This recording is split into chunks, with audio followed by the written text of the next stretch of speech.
All right, so this is the town council meeting of Tuesday, August 29th, 2025. Let's report out of closed session. Thank you, Mayor and Council. The town council met in closed session with respect to both of the items that are on the closed session agenda. With respect to the first item, the town council provided direction to opt into these settlement agreements, and there will be further items on your next council meeting. And with respect to the second item on closed session, there's no reportable action, and that concludes the report. Great, thank you very much. So let's call this meeting to order. Let's go to the opening ceremony. So Leslie, let's do a roll call. Council members Abel. Here. Dennison. Dennison here. Lombardo. Here. Schooler. Here. And Mayor Droz. Here. Now we're going to do the Pledge of Allegiance, and we have a very special guest that's going to start it for us. And his name is Chris Gubler. He's sitting in the back. So Chris, if you could stand up and start us with the Pledge of Allegiance. And Mayor, then we'll have an invocation by Pastor Bill Wilcox from Living Hope Church. So after the Pledge of Allegiance, if you'd please stand until after the invocation. Thank you. Please remove your hats, put your right hand on your heart. Ready, begin. I pledge allegiance to the flag of the United States of America and to the republic for which it stands, one nation under God, indivisible, with liberty and justice for all. Please stay standing. Let us pray. Our gracious Heavenly Father, we acknowledge you this evening as the giver and sustainer of life. And we thank you that you have granted to each one of us another day that you didn't promise. We pray for our children at this start of the new school year. We ask that your hand of protection be upon them and on the staff from those individuals who would attempt to harm them. And give our teachers a strong sense of purpose in educating those entrusted to their care. We pray over the senseless slaughter on our roadways resulting from impaired drivers. Please intervene to keep those from driving who should not be behind the wheel. And with that, I would pray as well for our first responders, for their protection as they go forward into dangerous situations.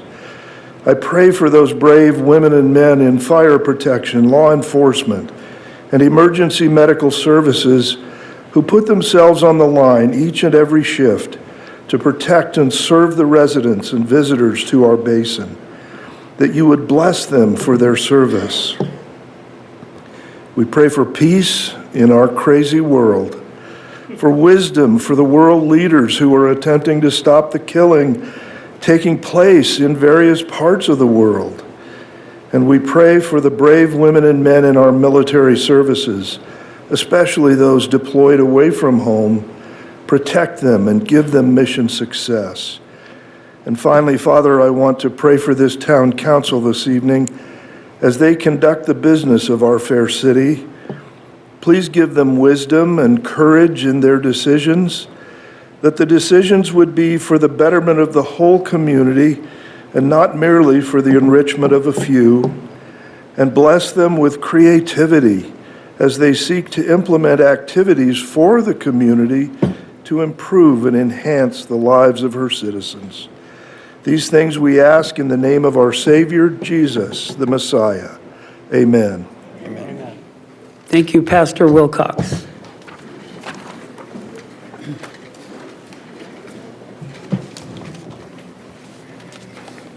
Now it's my pleasure to say we're going to do our presentations, introductions, and recognitions. And we're going to start with the Spirit of Yucca Valley Award for Chris and Debbie Gubler.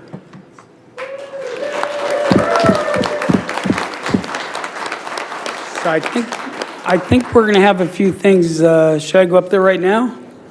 You can Okay. Let's go up there right now.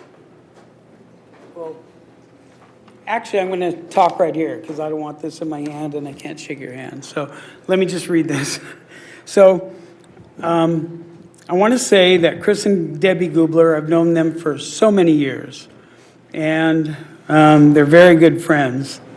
And Chris Gubler, he contributes to the Landers community, and he has since the 1980s by helping establish key local infrastructure such as a new post office, elementary school, the CSA 14 Road District, obtained a community block grant for street signs, while also organizing community events, including the first Landers fireworks show, Miss Landers pageant, and the annual Willie Boy Days. Chris began serving the Morongo Basin through the Morongo Basin Orchid Festival from the start. The Gublers did not seek to profit from the festival. In the initial years, they promoted Homestead Valley Park, which events like performances by the beach band safaris, Polynesian fire dancer shows, and fireworks.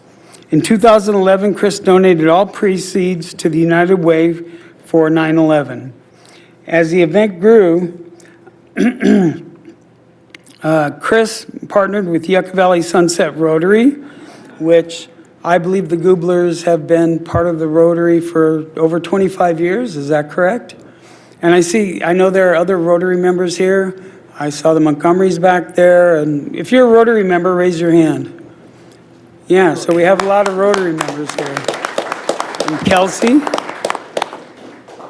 So anyway, part of the Rotary, and they do the Orchid Festival and donate the money to the Rotary Club that goes out to nonprofits in the area. During the 2018 government shutdown, the festival attracted many tourists with its blooming orchids, classes, food, and music, boosting its popularity.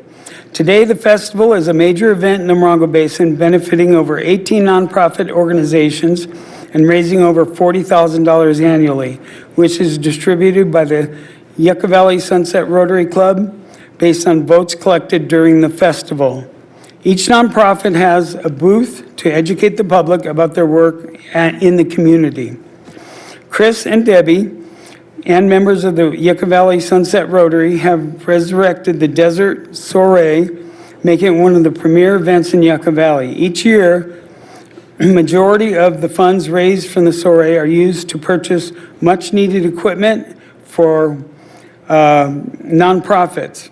In years past, that includes a mobile ventilator for the Morongo Basin Ambulance, a van for Reach Out, Morongo Basin, and Unity Home.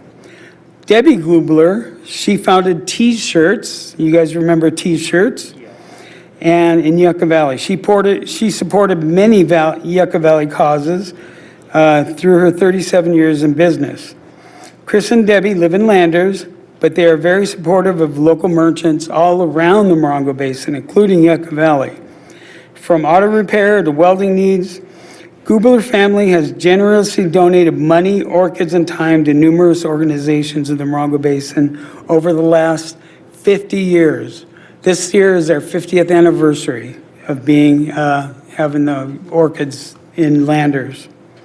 Although they do not keep track of their philanthropy, it is estimated that they have donated over, get this, what do you think, 1 figure, 2 figures, 3 figures, 4 figures, 5 figures, 6 figures, 7 figures to Morongo Basin charities. And that's a lot. So let me come up and give you your award.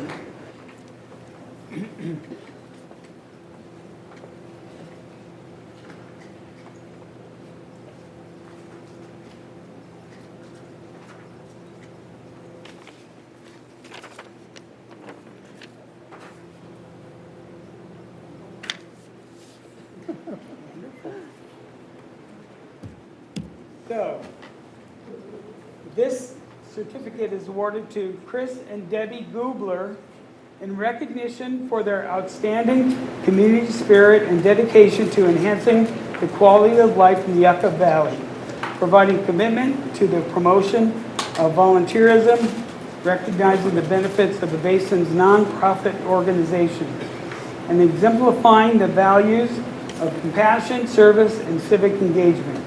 Thank you for fostering a stronger, more connected, and resilient Yucca Valley and the Morongo Basin.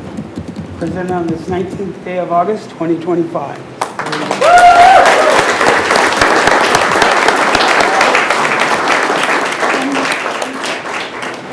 And here is a gift certificate for Spaghetti Western, yum, for $200. Enjoy.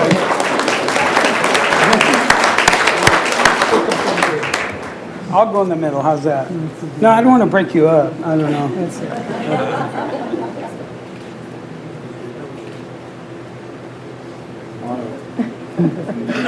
All right, thanks you guys. Love you I have guys. a few words. Yeah. Well, thank you, Mayor Rhodes, for the Spirit of Yucca Valley Award. It's truly an honor to be recognized for our efforts in helping many. We believe that this spirit comes from the... Here, maybe just talk this way. Coming your way, Chris. Oh. Whoops. I don't do this often. Well, first of all, it's truly an honor to be recognized for our efforts in helping so many. We believe that this spirit comes from the heart and that the spirit knows no boundaries. It's part of our nature, something that we're fortunate enough to embody. Our heart lies in the Morongo Basin. Our family could not have achieved this alone. We needed help from many talented and other spirited people working on a common cause called humanity. We'd like to take this moment to recognize them all by saying, thank you.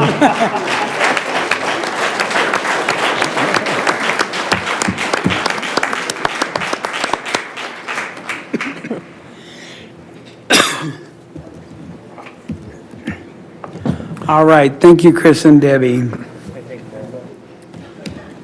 Yeah. And now we have the Yucca Valley Airport District update. Mayor and council, this was a request of the council about a month or two ago. You had asked for an update from the Yucca Valley Airport District. So I believe this evening we have Mr. Lewis to provide that update for the council and the community. Well, congratulations to the Gooblers. That's a hard act to follow. Good afternoon, council and staff. Again, my name is Tim Lewis. I'm on the board of directors for the Yucca Valley Airport District. The airport district is currently still trying to get back onto the NIPIAS. We haven't had much luck, and we're going to continue to work on that. We've also obtained some, submitted and obtained some funding additional funding from Caltrans Aeronautics through their ACP program. We received $10,000 in a grant from them, which is pretty good. We also submitted 5 projects to Caltrans's CIP program, which funds or potentially funds individual projects. So we submitted some projects including hangars, fuel, some improvements to the infield, that kind of thing. We won't hear anything back probably on that for anywhere from 6 months to potentially 10 years, but hopefully there'll be something in it for us. Some of the current airport projects that we're working on are weed abatement. We'll be finishing that up here probably in the next week. We've signed a contract with a contractor to do slurry and crack seal on the taxiway and the parking areas at midfield. They're also going to slurry and crack seal the run-up area and the transient parking at the west end of the runway. We're also working on improving some of the security fencing in and around the west end near the Copper Room restaurant. Currently, some of the fencing is only 4 feet. We're going to extend that to 6. That's, and kind of something that just came up, and I don't know that it'll be of any significance. We haven't read the documents, but we received some correspondence here in the last week from the 29 Palms Marine Base and the FAA. Apparently, the base is planning on expanding its airspace around the base and kind of out to Barstow and about halfway to the river. I'm not sure what, if any, impact that'll have directly on the airport or aviation in the general area, but that's something we're looking into. And that's pretty much everything that I have.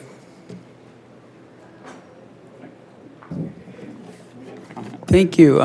Thank you for the update. Can I? Yes, well, is there anyone in the public that would like to ask any questions about the airport district? Okay, anyone up here, any council member? I'm sorry. Councilmember Yeah. Lombardo. I had some questions about, you applied for some grants for hangars, fuel, and what was the other thing? Hangars, fuel, some improvements to the infield paving. And Have you priced those out? Do you have a dollar amount that's Well, necessary? we have some rough amounts for it. In order to submit them, we had to give them some rough information. But yeah, we Right. do have, Can you share with preliminary me some of pricing those for it. numbers? What would it take to do the fuel and hangars? fuel, looking at about 500,000. The hangars probably looking at about $1.5 million. Okay. We actually had some private investors that were interested in helping us out with those hangars. But some unexpected costs came up and they've kind of balked on Backed that. off. We're still trying to work that out, but so far we haven't been able to come to any kind of an agreement on that. But hopefully that'll come to fruition. And at one time, there was a push to get back into the funding source through the FAA, right? Well, that's been an ongoing thing. The FAA has a program, it's called the NIPIAS. And in order to qualify for federal funding or grants, the airport has to be on that NIPIAS. Okay. One of our stumbling blocks, or big stumbling blocks with that, has been the airport was built in the mid to late 50s. When it was constructed, it met all of the current rules and regulations and compliance. Of course, things change over time, rules and regulations change, so we're not required to upgrade anything unless we make improvements, certain improvements to, say, the runway. But in order to get back on to the NIPIAS, one of the key stumbling blocks has been that we have to bring the airport up to current compliance. Current compliance, the whole airport. The whole airport. And in order to do that, it's going to cost some serious money. It would require buying probably 3 or 4 parcels of property and tearing down homes in order Wow. to do that. Oh, So okay. we'd been hoping if we got some help, we could get some kind of an exemption for that, because the airport was at one time, when they first started, the NIPIAS program was included in that. Right. But some things happened and we were, this is before my time. This goes Yeah. back to So the it's a 80s. catch-22, huh? You got to be part of NIBIUS to get the funds, and you can't be part of NIBIUS until Yeah, you we get the actually funds. did get some funding that Congressman Jerry Lewis helped us secure to hard face the channel that runs down the north side of the runway. Uh-huh. We got $750,000 awarded to us, but we could never get the money because we weren't on the NIPIAS, and so Jeez. we were awarded the money, but we couldn't collect it, so we were never able. Oh, that just, it's, and there's, no, you've looked at this, there's no way to solve the bureaucratic snafu here. Well, we've tried to. With the town's help, we met with Mr. Obernolte and was hoping to maybe get some help where he could talk to some of the people at the FAA, but Not working. that didn't materialize, so. That's kind of where we are with that. We're going to keep trying to get Yep. back onto the NIPIAS to be able to get that federal money, but it's going to be an uphill. All right, well, keep working at it. Just a quick question. Do you have an idea of how many planes come in and out, touchdown, landings, and takeoffs? We have approximately, during the week, 7 to 10, and on the weekends, we can have as many as 20. Thank you. Anyone else?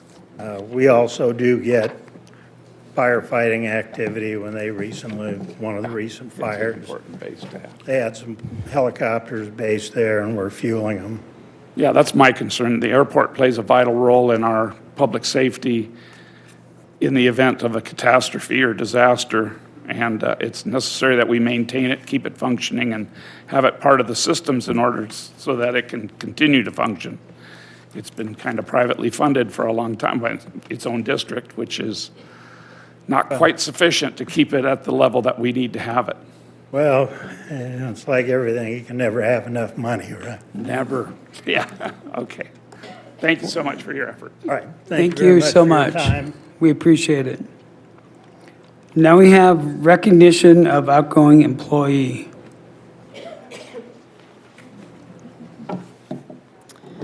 Good evening, Honorable Mayor and Council.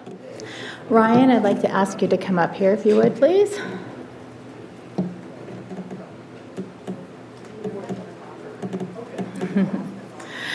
This evening, we're here to say a heartfelt thank you and a farewell to Ryan Scott, who is leaving us to pursue school full-time.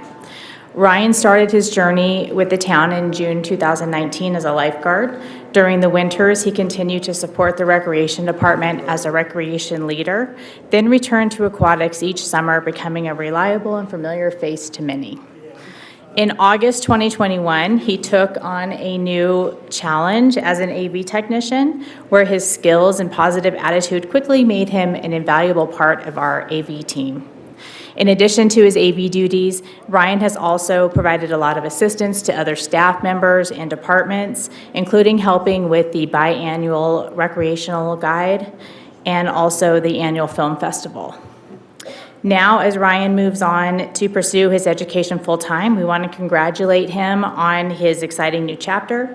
We know that his hard work and passion will lead him to great things, and while we'll certainly miss him here, we're excited for his bright future ahead of him. So Ryan, with that, we'd like to say thank you so much, and we wish you nothing but success in the future. Mayor. There you go, Ryan. We have a certificate of appreciation that the mayor is going to now present to Ryan. And also that's for you too.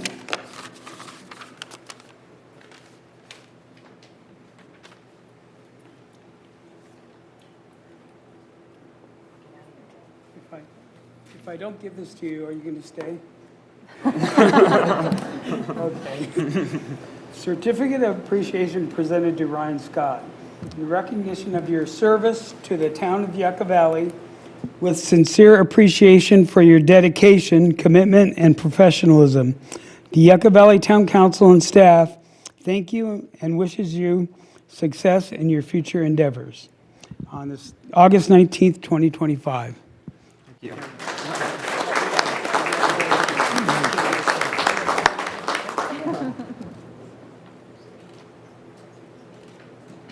Great. Yes. Yes. Thank you to you all. Thank you to Jessica. It's going to be weird not being here at every meeting, but I've had a good time, and I enjoy being at these meetings. Thank you. Thank you. Also, while Ryan is leaving, we do have a new member of our AV team that I wanted to introduce to you all this evening. Jeremy Francis. He's over there helping run everything behind the magic curtain for AV for these meetings. He started with the town actually in 2023. He was here for about a year in recreation, and then he wound up leaving for a year, and then he came back earlier this year and is again a recreation leader in recreation and now part of our AV team. So we're really excited to have him as part of our team, working along with Edward. We're sad that Ryan is leaving, but we wish him the best of luck, and we wish Jeremy luck in his new role as well.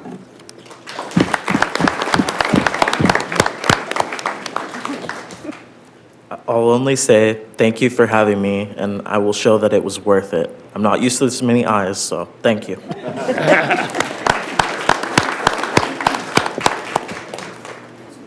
All right, next we have the approval of the agenda. Mayor, I'd like to announce that staff would like to pull item number 21 to be considered at a future council meeting. That's the introduction of an ordinance for encroachments. With that update, Mayor, I make a motion that we approve the agenda. Second.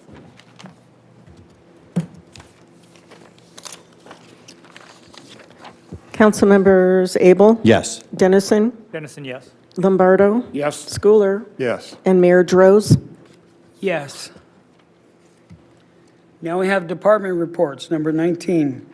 Parks, Recreation, and Cultural Commission appointments. Oh, consent agenda. Oh, let me go back. Start somewhere. That'll get you. I skipped a whole bunch. Really blew by a few. So, the consent agenda, we're leaving the one item, oh, no, we already did that. So it's 4 through 16. So does anybody in the public have any comments on the consent agenda? No one online? Okay, council, anything? I'll make a motion, we Make a approve. motion? Councilmember Dennison will Lombardo? second. Council members Abel? Yes. Dennison? Yes. Lombardo? Yes. Schooler? Yes. And Mayor Droz? Yes. Thank you. So we're gonna start a public hearing, so let's start the public hearing. This is Development Code Amendment DCA 0124 Senior Mobile Home Park Overlay. Do we have a report on that? Mayor, before they give the report, I'm going to have to recuse myself from this particular item. Okay, thank you.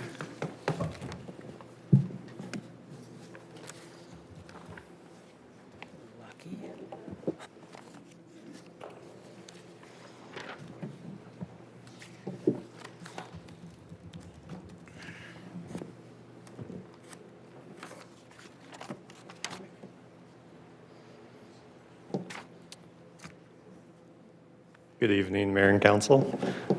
The recommendation for this item, as unanimously recommended by the Planning Commission by a 4-0 vote at their meeting of July 8th, 2025, that the Town Council finds the project is exempt from the California Environmental Quality Act pursuant to Section 15061B3, which states that if an activity is covered by the general rule that CEQA applies only to projects which have the potential for causing a significant effect on the environment and where it can be seen with certainty that there's no possibility that the activity in question may have a significant effect on the environment, the activity is not subject to CEQA, and that the Town Council introduces the Ordinance Development Code Amendment DCA 01-24, Senior Mobile Home Park Overlay, ordinance number to be determined, an ordinance of the Town Council of the Town of Yucca Valley, California, amending Section 9.05.030 of Chapter 9.05, zoning districts and zoning map of Title IX Development Code of the Town of Yucca Valley Municipal Code, amending Sections 9.15.020, 9.15.030 of Chapter 9.15 Overlay Districts of Title IX of the Development Code of the Town of Yucca Valley Municipal Code, and adding Chapter 9.23 Senior Mobile Home Park Overlay District to Title IX Development Code of the Town of Yucca Valley Municipal Code, establishing a Senior Mobile Home Park Overlay District. A very simple recommendation for tonight.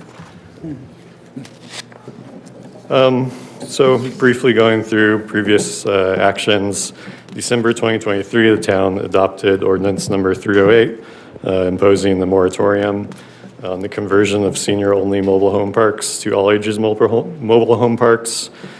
January 2024, the council adopted urgency ordinance number 309, extending the moratorium. August 2024, the council adopted ordinance 316, extending the moratorium for a second time. May 2025, the town published a public hearing notice in the High Desert Star for the June 10th, 2025 Planning Commission meeting to consider DCA 01-24. June 10th, 2025, the Planning Commission provided direction to staff to research age restrictions for new residences, new leases. July 8th, 2025, the Planning Commission moved to recommend the ordinance to the Town Council. And on July 16th, 2025, it was noticed for public hearing.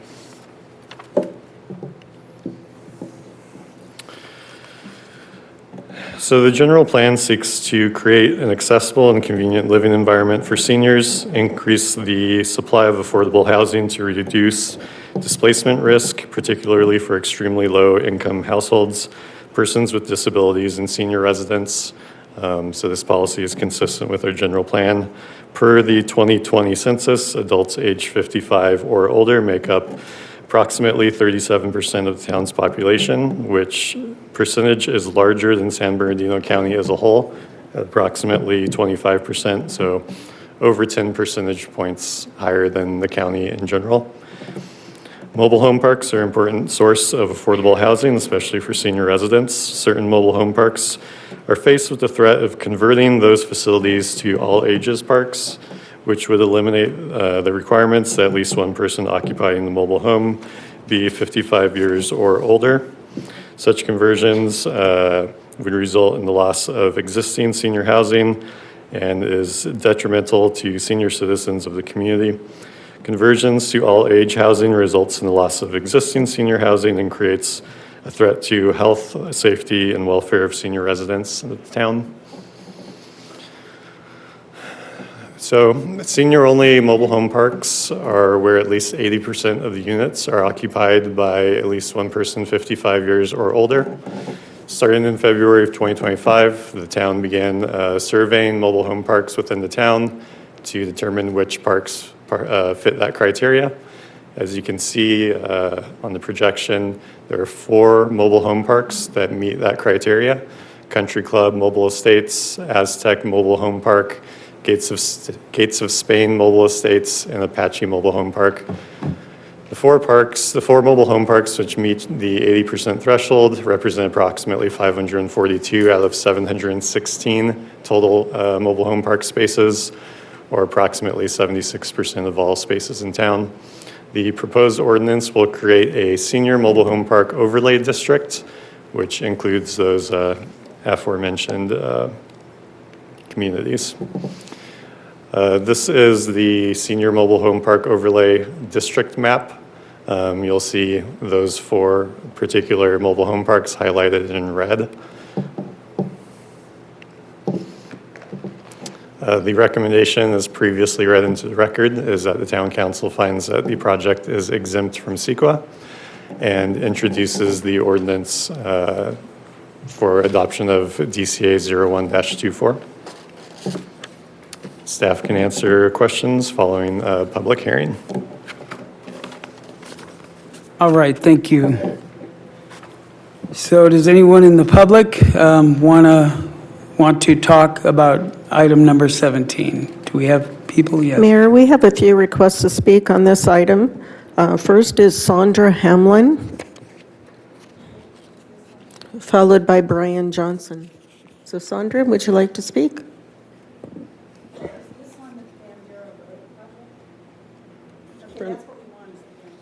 Okay. Brian, would you like to speak, or you? Okay. Christine Moon?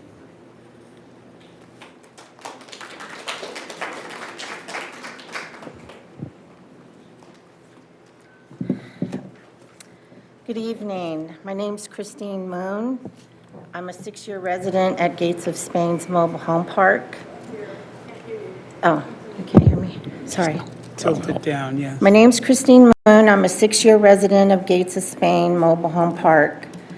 I am also president of GSMOL, or Golden State Manufactured Home Owners League, a statewide organization that protects thousands of mobile home owners across California from violation of civil codes.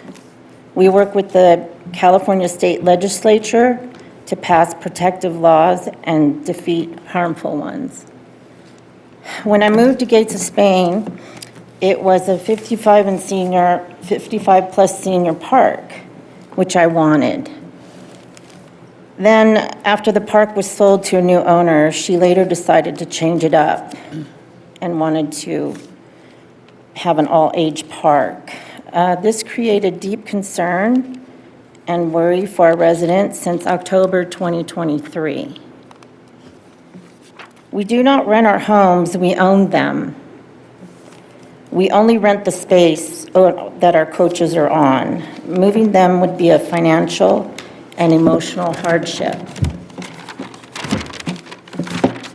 Yucca Valley has long been a retirement town with seniors relocating from across the state and country for the cooler high desert climate and the quiet lifestyle. Seniors make up a vital part of this community, and we rely on the stability of the senior 55-plus mobile home parks to maintain our quality of life. We are asking our town council to stand with us, to listen and vote to keep all Yucca Valley mobile home parks designated as senior 55-plus. This is not just about one park. It's about preserving all and livable communities for seniors throughout our town. Thank you. Thank you.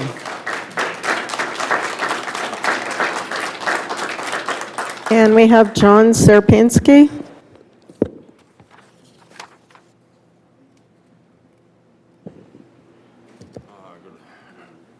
Good afternoon. I'm John Serpinski. I'm a resident of Gates of Spain, my wife and I appreciate all that the council has done to try to maintain these as senior parks as one of the big reasons why we moved there. I mean, my wife and I have 5 kids and 11 grandchildren, but we moved there for a reason. And it's 55 plus. It's very quiet. There's no parties. There's no places, no playgrounds, and I just appreciate. And then there's of course, there's the other 3 parks that are designated as well. And Yucca Valley came up on our phone. We're living in Wisconsin. It's a good place to retire. And so that's why we're here, and I'm glad that you guys help support us, and I'm grateful for any of the other members of Gates of Spain that are here. All right, that's about all I got. So, I thank you again. Thank you.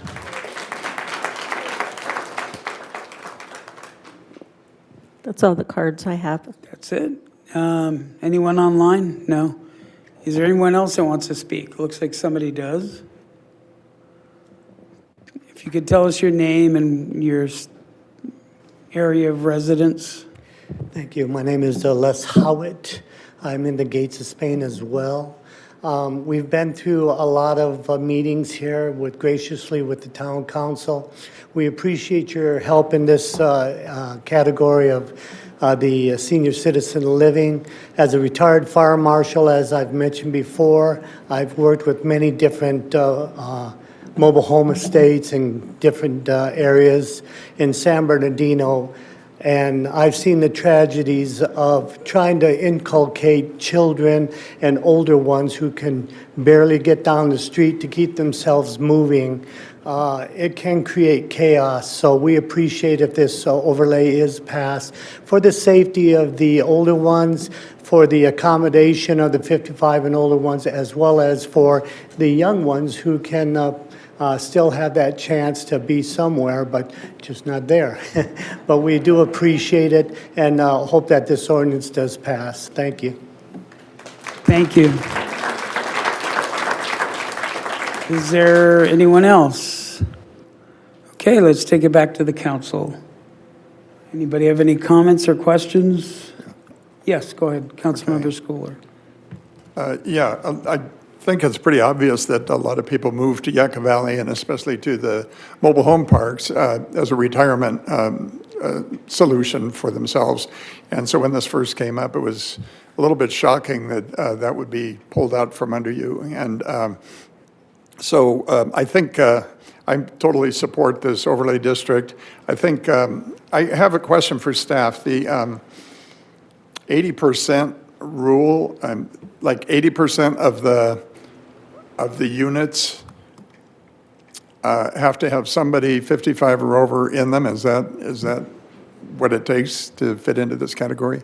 Yeah, 50%, I believe, of the leases to qualify. So 80% of the leases in the mobile home park qualifies them as 55 and over. But within those guidelines, the park itself they can restrict residency as well, right? Am I right on that? They can choose to, yes. Okay. All right, well, I'm totally in support of this overlay district. I think I'm glad that we're getting to this point that we can finalize this and move on. So, thank you. Okay, Councilmember Dennison. Thank you, Mayor. So Jared, thank you for the presentation. It's been a long road, as some have said, 2 years to work on this. It's very important to our community. I want to thank the Planning Commission for the work and certainly staff. This was nothing new for us, but it was different than everything else to go down this road and to get a public hearing to this point to where we met the needs of our senior population here. It was important. I was really glad to know that you were well in excess of the 80% at all 4 of those parks that were selected, and also it clearly identified that 75% of the residents and the capacity is within those parks compared to the other parks that are mixed age and all age parks. So I've lived here quite a while, and I've always recognized those parks as primarily being homes to those that were 55 or older, and now it's been formalized to the point where the council will be able to make a decision tonight on what direction we want to go. So thank you, everyone, for being here and bringing us your comments. It's been very important to us. You say anything? Yeah, I'll say something. Councilmember Lombardo. I want to thank the Planning Commission for all the work that goes into this and town staff as well. And congratulations to the public to coming out, letting us know your concerns and seeing the wheels of government move slowly but surely in the right direction. I'm looking forward to this being a reality and giving some security to our senior citizens, knowing that their parks will be maintained at 55 and over. To this town staff, do we still have land available that is zoned for mobile home parks that could be multi-age if they chose to develop them? Is that correct? Yes, plenty of it. Okay. So I see no problem with this, and I'm glad that we can give some assurity to our seniors. Thank you. All right. Well, thank you, Jared. And I want to say thank you to the Planning Commission. They do a lot of hard work, so thank you. So does anybody want to make a motion on item number 17? Mayor Dennis will move the item as presented by staff. Schooler, second. Councilmembers Dennison, Yes. Lombardo, Yes. Schooler, Yes. and Mayor Droz. Yes. So now we need to get Councilmember Abel back, Mayor Pro Tem.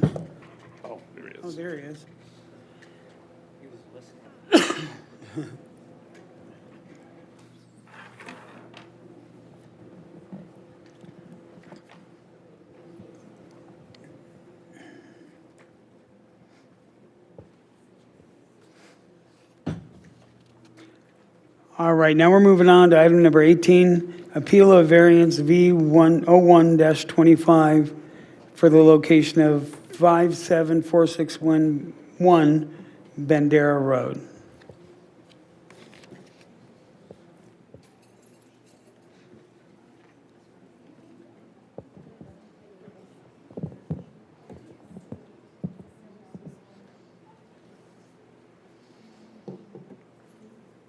Good evening again. The recommendation for this item is going to be a two-slider, so bear with me. Environmental Assessment EA 05-25, that the Town Council finds the project is exempt from CEQA pursuant to sections 15303 Class 3, 15305 Class 5, as the proposed project is one single-family residence and does not exceed 2,500 square feet, and the setback variance does not result in the creation of a new parcel. And for Appeal 01-25, that the Town Council upholds the Planning Commission action and denies variance 01-25, located at 57461 Bandera Road, APN 0596-451-26. A request for a variance from Town of Yucca Valley Development Code, Chapter 9.07.050, development standards to reduce the required front setback from 50 feet to 20 feet. I won't go through the entire staff report and the backup materials because it's quite lengthy, but if you have any questions about anything or I go too fast through a slide, feel free to stop me. So in short, variances are intended for properties that have some sort of extraordinary or special circumstances, be it size, shape, topography, location, or surroundings, to have the same provisions that properties that do not have special circumstances. So to allow those properties to enjoy the same standards as those around them. I'm going to briefly touch on the required variance findings. These are in our development code. One, the granting of a variance will not materially be detrimental to other properties or land uses in the area or interfere with solar energy systems. There are exceptional or extraordinary circumstances or conditions applicable to the property or to an intended use that do not apply to other properties in the same district or vicinity.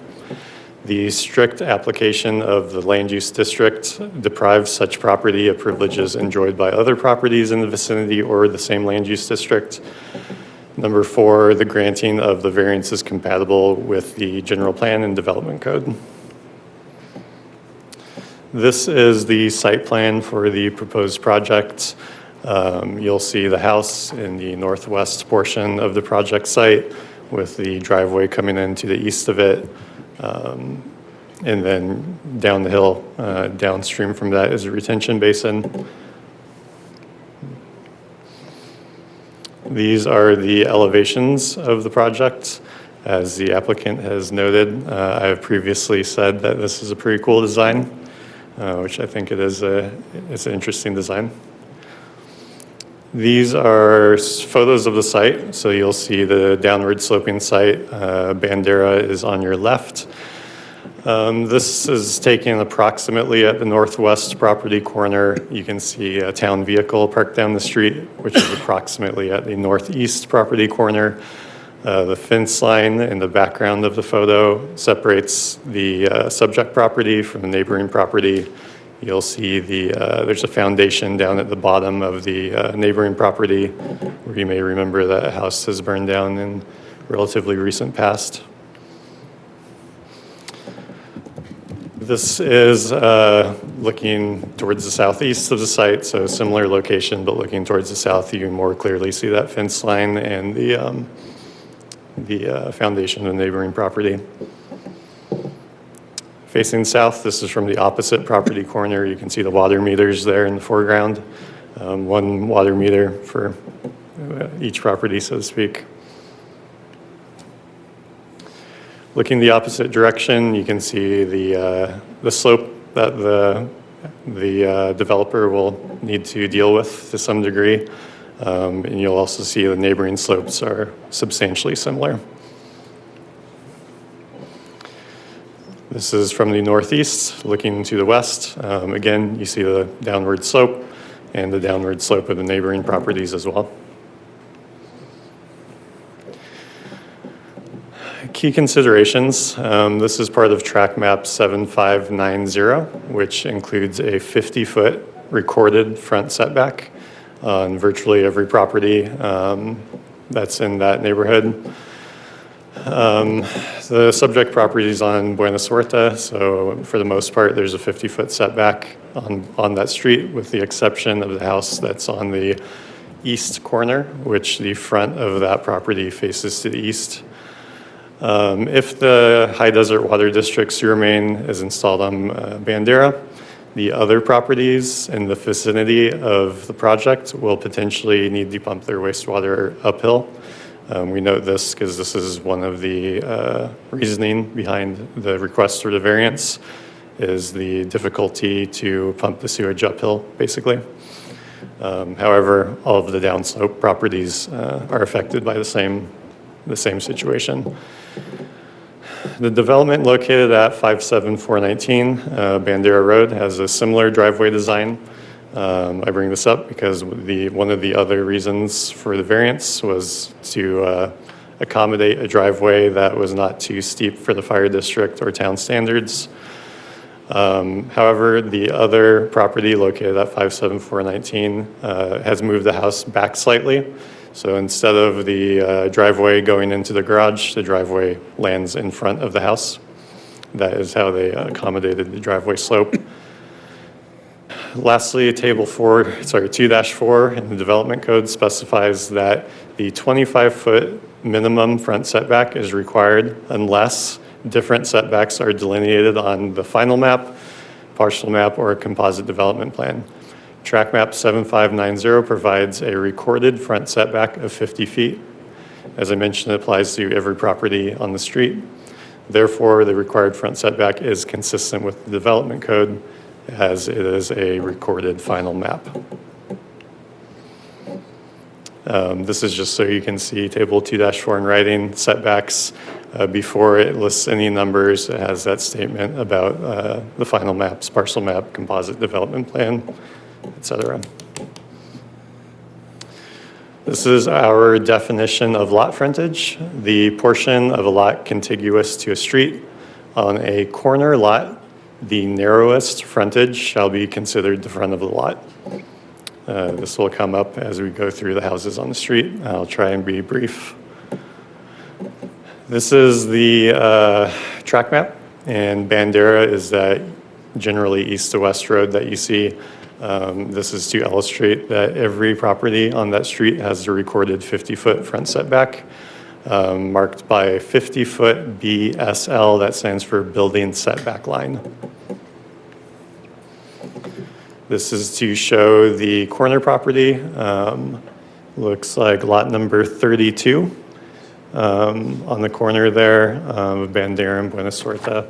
And you'll see that the 50-foot front setback is on the east of the property, as that is the narrowest frontage. So we'll go down the street. As I mentioned, I'll be fairly brief.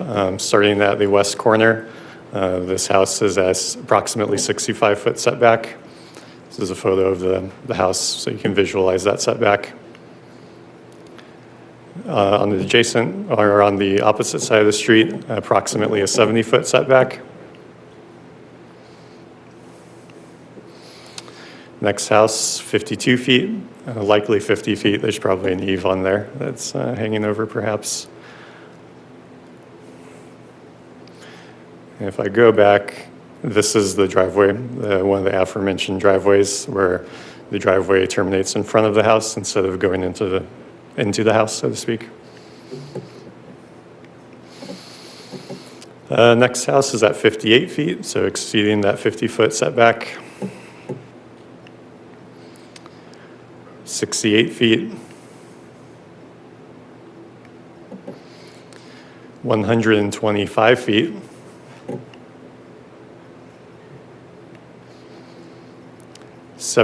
we'll call it 75 feet on this one.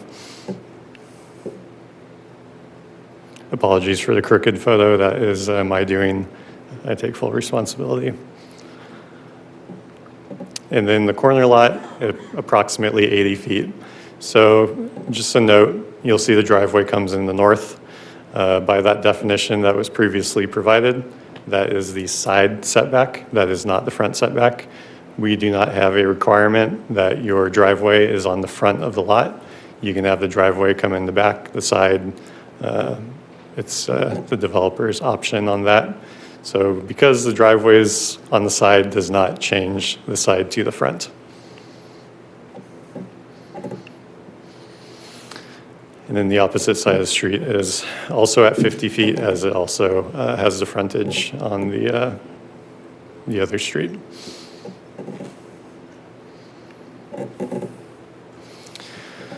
So these are the findings that were presented to the Planning Commission. For number one, basically that the project would not affect neighboring houses. Positive finding for number one. Number two, critically, are there exceptional or extraordinary circumstances or conditions applicable to the property that do not affect other properties in the district or vicinity? No, the circumstances and conditions of the property are consistent with the neighboring properties in the project vicinity. That is, the properties to the east and west, downslope lots are substantially similar to the project, and the project site would not be considered extraordinary or exceptional, as the neighboring properties are virtually the same. Will the strict application of land use district regulations deprive such property of privileges enjoyed by other properties in the vicinity or in the same land use district? No, the application of the land use district regulations is anticipated to result in the same privileges enjoyed by the other properties in the same vicinity and the same land use district. As we previously went through, they all have the same setback. They're all a similar size. They all have a very similar building envelope. This one is not deprived of what the neighboring properties can build. Lastly, is the variance request in conformance with the general plan, and the determination is yes. Generally, it is consistent with the general plan. The recommendation for EA 05-25 is that the Town Council finds the project is exempt from CEQA. And Appeal 01-25 that that the Town Council upholds the Planning Commission action and denies the variance 01-25. I know there's a lot of details about this project and a lot of technical jargon, so we're available to answer any questions following the public hearing. Thank you, Jared. Do we have any public comment? Mayor and Council, the standard process on land use cases is for either the Planning Commission or the Council to allow the applicant, or in this case, the appellant, make their presentation first, followed by other public comments. So at this point, it would be appropriate to request the applicant to come forward and make public testimony on behalf of the appeal. Okay, so let's have the applicant. And I believe he's not timed, right? He could just, okay. There you go.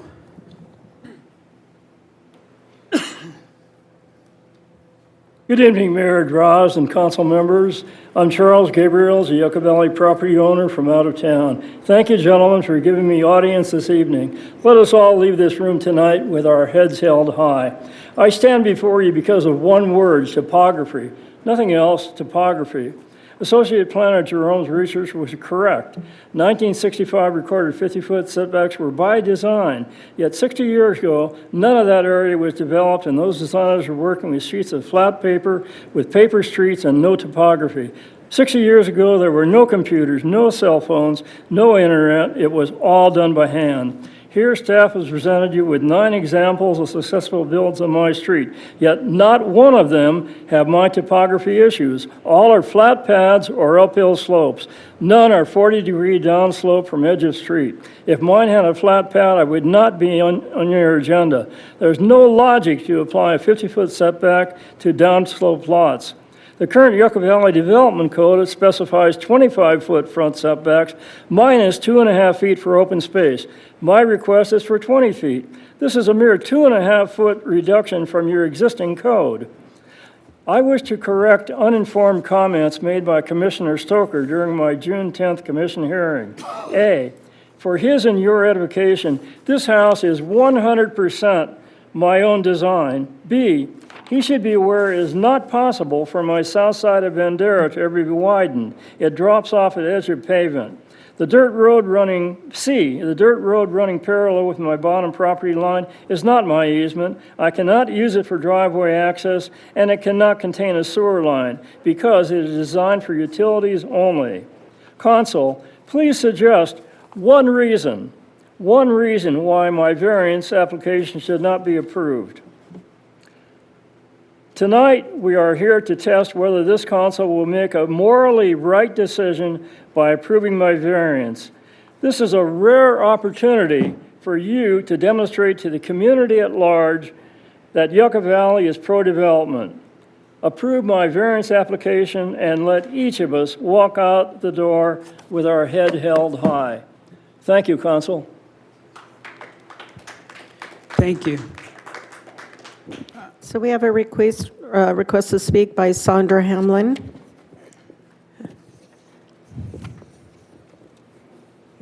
Hello, I'm here with my husband, Joseph. We live 2 properties west of this property that they're talking about.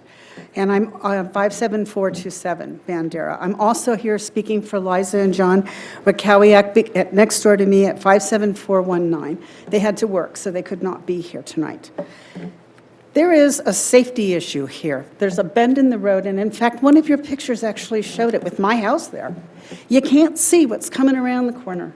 Yesterday, I witnessed a UPS truck going east and another car coming west. They nearly collided because you can't see around the corner.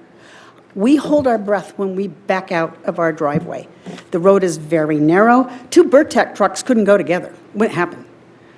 But the road is very narrow. It's very hard for even 2 cars to pass. Most people drive down the middle that aren't familiar with the curve because the road's not narrow, but the road's not wide. Additionally, and that's a safety issue, that's an accident waiting to happen. There are 9 houses on Bandera, and the ones that are on the side that aren't up the mountain all have setbacks. There's a reason for that. You have guests come, we don't park on the street. And if you've got a 2-car garage and 20 feet back, where are the guests going to park? It's continuity of the neighborhood, and we are asking you to uphold the Planning Commission's decision. Thank you. Next is Brian Johnson.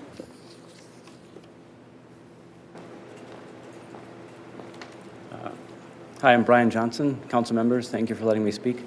I live on Bandera Road as well. I'm Sandra's neighbor. I live across the way. And my concerns are basically very similar to hers. I'm concerned about safety as well. I can't really add too much more to what she said. One thing that I did hear from the was that the rear easement, the dirt road that was mentioned earlier about being for utility use only, I could be wrong on this, but I do believe that is full access. We have a neighbor that lives further down the road that uses that road regularly to get to his house. So that's all I have to say. Thank you. Thank you. Mayor, that's all the cards I have. Is there anyone online? No. Anyone else? All right, let's take it back to the council. Any council members have questions or comments?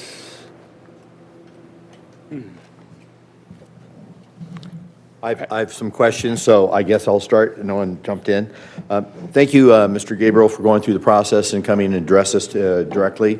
And thank you for those that live in the neighborhood giving the feedback. As a builder and developer, I would think just seeing the lot itself would immediately tell me there's going to be some really significant challenges in trying to develop that property. So I'm assuming you did your due diligence when purchasing the property years ago. I do agree that maybe in general, maybe not this particular plan or this particular project, but in general, I think requiring 50-foot setbacks may be extreme. I understand we inherited that setback rule from the county years ago, and then we just sort of adopted it. Also, those that developed the particular neighborhood set it as a 50-foot setback.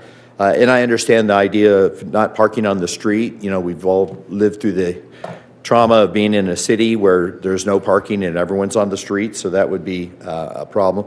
Can you tell me from the center of street to where the setback begins? Because it shows how many feet from the setback to the homes, which are 50 feet and above. But then there's also, seems like there's a natural setback because you've dedicated certain space for widening a road that probably will never, ever be widened in my lifetime. So it is a standard local road, which is a 30-foot half width, 60-foot total width. So from the center line of the street, 30 feet to the property line. And 30 feet, and that's not all paved? Correct. Correct.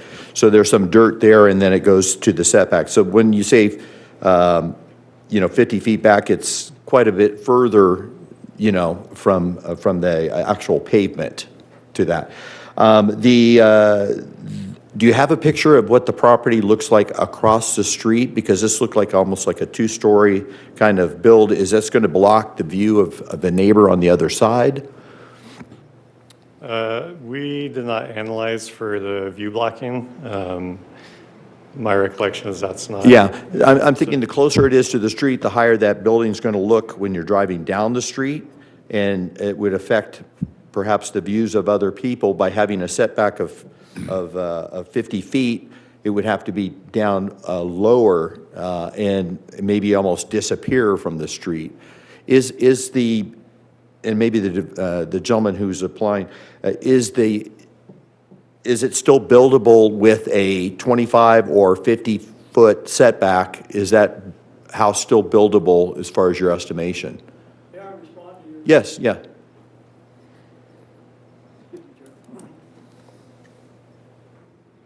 First of all, I appreciate what the lady and the gentleman had concerned.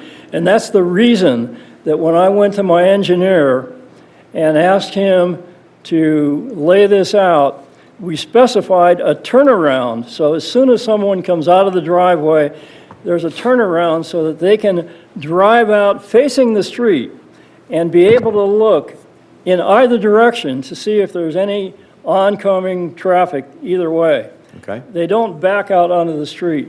And to answer your question, Councilmember Abel? Abel, yes, thank you. The distance from the edge of the pavement to my property line is 18 feet. You asked that question. A lot of research went into the variance that I turned in on the 26th of March. And like I said a moment ago, I think these two neighbors in that area certainly had valid concerns, and that was something that we took into consideration when I addressed my engineer. But to get to your other question, Mr. Abel, where I have cited my residence is actually 38 feet from the edge of pavement. And the problem that I was faced with was that the farther down the hill I get, the steeper my driveway becomes, and pretty soon you can't drive up it. And that's why I chose the 38 feet from the edge of, the pavement. But the roof of my third story would only be slightly above the street. So none of this house, where I have cited it, would block anyone's view in any, north, south, east, or west. Okay. Did any of you other council members have any questions for me, that I could answer while I'm still standing up here? Sure. instead of a straight-in driveway, would it be possible to have an angled driveway? That's So, exactly what I did. If I may, You know, Mayor and Council, that's what my, the council, my neither plan shows. Planning It's an angled Commission driveway. nor councils design projects on behalf of applicants. Yes. And it's not appropriate in this setting for either staff or the elected officials to suggest design parameters. That is outside of our role.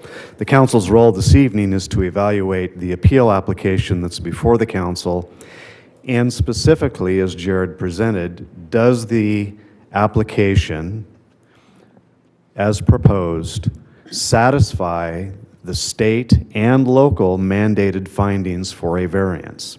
So the only question that's before the council this evening is the topography so different on this parcel versus surrounding parcels that the property owner is deprived of development privileges of the surrounding property owners? And both the opinion of staff and their recommendation to the Planning Commission and the Planning Commission's recommendation to you, the topographic issues on this parcel are no different than those in the surrounding neighborhood, and therefore the recommendation that the Commission has brought to you. And that's the real question before the council this evening. It is not one of design, it is not one of driveway steepness, it is not one of blocking of view sheds. It's, is the property owner being deprived of development privileges by meeting the setback standard that is available to surrounding property owners in the neighborhood? So my question asking is, going to a 50-foot setback or a 25-foot setback would preclude him from being able to build on the property? Absolutely not. He is fully able to build at the 50-foot setback as illustrated by all the neighboring properties in that area. Okay. And there's no engineering constraints that prevent him from constructing on that site. Keeping in mind that when considering variances, there may be additional earth-moving costs. That is not a part of the decision-making process. No, that's a part of your Is he- decision-making on purchasing Is this the property. property fully developable at the recorded building setback line on the tract map? And yes, sir, it is. Okay, and I know that we can make accommodations, let's say if there was a wash area where it would not be buildable in that particular area. That is absolutely correct. Okay. Well, thank you for answering my questions, and thank you for being here tonight and going through the process. So I think all of my questions have been answered. Thank you. And Mr. Abel, I totally agree with Mr. Stuckel, because all those properties that they're talking about, I'm talking about staff is talking about, they all have flat pads, whether they're uphill or downhill. I don't have a flat pad. I'm 40 degrees right from the edge of the street. And that's the reason that I need to be closer to the street. Otherwise, as I pointed out, my driveway becomes steeper and steeper. And also, other Commissioner Lombardo, yes. yeah, if you look at my site plan, you'll see that that's exactly what we did. I told my engineer to bring the driveway in from the side and swope down. That's the only way we could make a driveway that's not so steep, that it's illegal. You know, that would pass, that I could get a permit for it, actually. Okay, thank you. It's time for the other council members to weigh in. Yeah, is there another council member that wants to ask a question within the purview of what we can ask?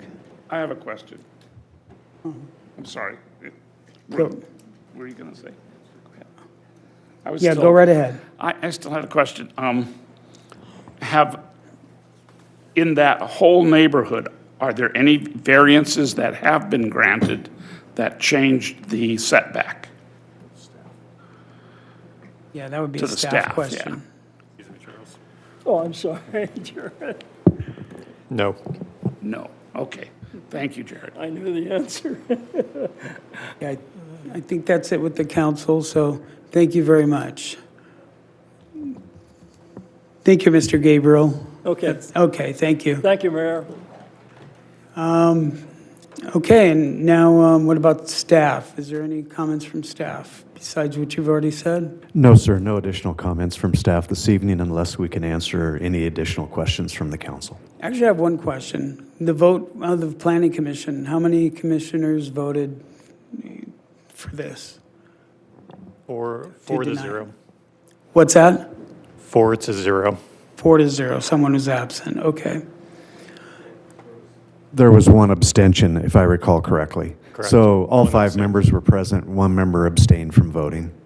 And if we wanted to look at, in the future, some kind of a change of the 25-foot setback, that would be for a different day and a different, So in this particular case, the setback of 50 feet is on the recorded map. yeah. The town cannot change that setback. That was recorded with the map, that's recorded against the property, and that is the development standard that has to be followed.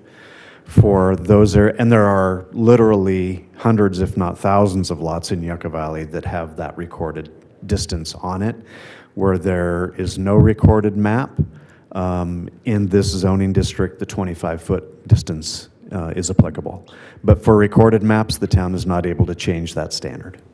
Okay, and do we need to take a vote on this appeal? Yes, sir. Yes. So a vote, well, I would say that this does not meet the criteria, and I would want to support the Planning Commission's previous vote. So I don't know if that's a yes or a no to the appeal. Legal counsel, how do I vote? Well, the staff recommendation is that the town council uphold the planning commission action to deny the variance. Okay, I make a motion that we uphold Planning Commission's decision. I checked with the county. And Dennison will second it. The city, not the town. They could change the variance, or the 50 feet. Okay, we have a motion and a second. Get a second. Council members Abel, Yes. Dennison, Yes. Lombardo, Yes. Schooler, Yes. and Mayor Droz. Yes. Thank you. And that closes our public hearing. So let's go to department reports number 19, Parks, Recreation, Cultural Commission appointments. Good evening, Mayor and Council. This first department report this evening is the appointment of 2 commissioners to the Parks, Rec, and Cultural Commission. There were recent resignations of Commissioners Kiesling and Wilcox. After their recruitment period and the public announcement, we received 17 applications for individuals interested in the position. So in accordance to the town's manual for procedure guidelines, council members have the opportunity to nominate interested individuals. And then, in this case, one nomination will be made by Councilmember Dennison, the other by Councilmember Lombardo. The nominations will require ratifying by the majority vote of the council. The commissioner term for Councilmember Dennison's nomination is to complete a term expiring January 31st, 2027. Councilmember Lombardo's appointment is for a term expiring January 31st, 2029. So at this point, Mayor, I would just, if you could receive the nominations from those council members. Okay, so who wants to go first? Go ahead, Councilmember Dennison. Thank you, Mayor. So I had a short-lived and excellent candidate that was placed on the PRCC. I think a very important committee for us, commission. And especially nowadays, we have a lot more interest in our community in art and culture, and that's what we need for good oversight. And I mentioned at that time when our 2 commissioners from the PRCC had left, we had one that was very young and involved in programming for the younger people, for the youth, and also, but interested in many things for our seniors. And then the other end, we lost someone that was more senior, involved in public policy, and I looked at them as bookends. Tonight, I'm very happy to make a nomination and a recommendation to the council for Megan Ripley, which is here this evening for us. And she meets all the things that I was looking for at first. Someone that's involved in the community, someone that's spent time here, has shown her dedication. She goes to events. Most importantly, she loves Yucca Valley. She's here with her family, her husband, her children, and she talks about all the activities that she's interested in for that. But she also has a lot of depth in this area. One thing that's important to me, some of the things, one, is that was her #1 choice was the PRCC on her list of the items on our application. She talked about what I look for in our community, all the things we do, the unfun stuff of public safety and infrastructure and all these things that we do. It's the quality of life, and it's the sense of well-being that's developed by that, and I think that's strongly what the PRCC does, is to create a sense of well-being in all their activities. She specifically said that in this application, and it just kind of yelled to me. She loves to go hiking with her dogs. Don't we love our dogs, our dog park, all the activities? I mean, I do. I cherish the relationships that I have with my pets. My kids, when they were young, that was all fun and games too, but now they're grown adults. I don't see them as much. But she clearly states she's a homeschooling mother, and she's very interested in that. Youth tennis programs, basketball, Miracle League, all the things that we enjoy in our community, that we invest in our community. She wants to be a part of that, and she wants to help guide it for the future to make sure that it fits perfectly for the younger generation that we're responsible for in this community. So it's cool. And here's the best part. She says, I'm serious about having fun. And so that part was just so heartwarming for me, because that's what it's about. You know, when you hear kids laughing, playing, jumping, being dumb sometimes looks like. Yeah, and talking about movement. And that's the thing that we want. We want people to enjoy our parks. We want people to enjoy our activities. We want to do all of those things. And I could go on just to the wonderful things that she said. And last time I told her clearly, she was in my top 2 last time I selected someone. And I asked her, I go, I'm sorry, it's so hard to pick. Please stay interested. And she did. And she put in an application. She added more stuff, even in tune to our conversations too. So tonight, I would place in front of the council to recognize Megan Ripley as my selection for the PRCC. And I'm glad that she's here tonight. Would you like to say anything, Megan, to the council? What else to say, Rick? You said so much already. I barely scratched the surface, believe me. So thank you. Okay, appreciate it very much. So with that would be my recommendation. I'd like to move that. A second. There we go. Somewhere in here, should we have public comment? I don't know in which way. Sorry. We should. Okay. So is there anyone in the public that would like to comment on this nomination? No? So now we have the motion and the second. Unless anybody else wants to say anything. No? Okay, great. So we have a motion and a second, so roll call for this nomination. Council members Abel? Yes. Dennison? Absolutely. Lombardo? Yes. Schooler? Yes. And Mayor Droz. Yes, and congratulations, Megan.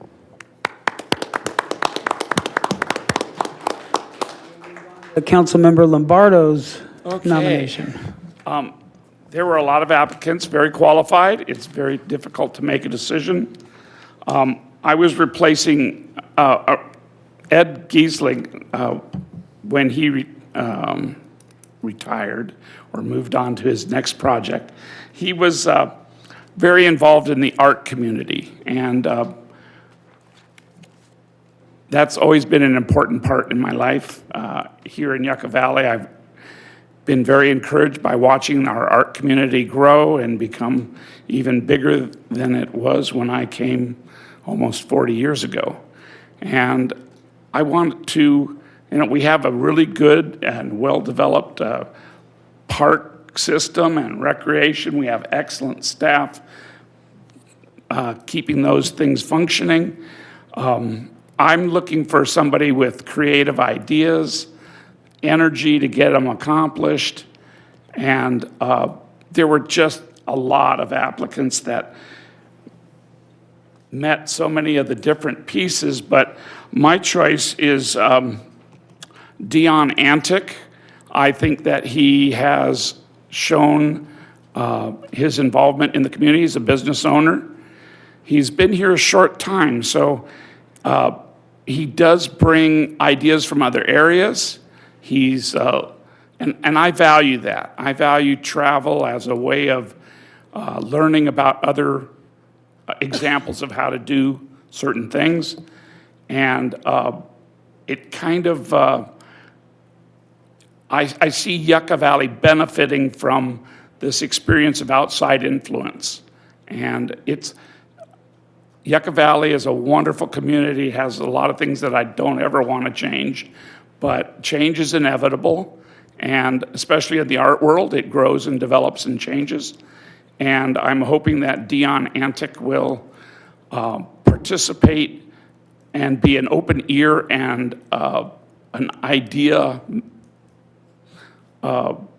generator for the things that I would like to see happen here in our Parks and Recreation Committee. He is active in different activities. He likes dirt bike riding and motorcycle riding, things that aren't quite part of the Park and Rec system, but at this point, there may be things in the future where we have, he's talked about all sorts of ideas that I thought were very interesting. Hopefully we can expand on those in the future. I think it'll bring new interest to Yucca Valley in some of the ideas that I've heard. So without further ado, Dion Antic, come on up and just tell us about yourself a little bit and why you're going to be a great fit for the Park and Rec Commission. I see so many familiar faces here. Hi, everyone. I don't even know where to start. I've been in the bar business for 42 years, and I've always made it a mission of mine to involve local artists in all that I create. It's just, to me, it's a way of bringing community together and tying it all together. You know, hospitality is about making people feel warm and welcome and have an enjoyable experience, no matter what it is. And being able to tie in the community and tie in arts with it just seems like a natural thing to me. I'm honored to be, following in the footsteps of Ed. I love Ed. He's been a great guy, and I've seen the work that he's done with the High Desert Artists. He's been phenomenal. And I'm just honored to be chosen for this. And I look forward to bringing some of my ideas and creativity to the council. And I have a lot of ideas. I know you do. And I just want to be a team player and make things happen and make Yucca, really embrace the creative force that we have in this town. There are so many world-known artists and musicians here in this town that are they're itching for something. And I want to see what I can do to help. Thank you. Thank you. So I would like to foster my nominee, Dion Antic. Are there any comments from the public? Yes, to get back to the council. Yeah, I want to thank both council members for making their wonderful selections, and also want to thank you for your nomination, a wonderful business owner and applicant. Unfortunately for me, I'm going to have to abstain just because there's still some unresolved issues with the town. And I think being on the commission appointment, I would love to be able to vote yes, but not tonight. But until those things are resolved, I'm going to be abstaining. Okay. Thank you. Anybody else? Anybody want to make a motion or not? Oh, I move. You move? Anybody want to make? Was there a second? Anybody want to make a second? I'll second. Okay. Councilmembers Abel is abstaining. Councilmember Dennison. Leslie? Lombardo? So, Mayor, I did have one comment. Councilmember Dennison wants to say something first. So I kind of fall in line. I love the candidate. I've known him for quite some time, but I've had some challenges dealing with some of the things that we're working with, the tie-in between our Planning Commission and our Cultural Commission that I'd like to see resolved prior to an appointment. I never want to get the town in any kind of conflict with appointments on any of the commissions, because I want them to be as stable as possible and here as long as possible. And I think Dion and also staff and the rest of the council understands that this time I would just like to recuse myself from this appointment and hope that we can move forward through it. Thank you. Okay. Anybody else? It's going to be awkward. We have a motion and a second.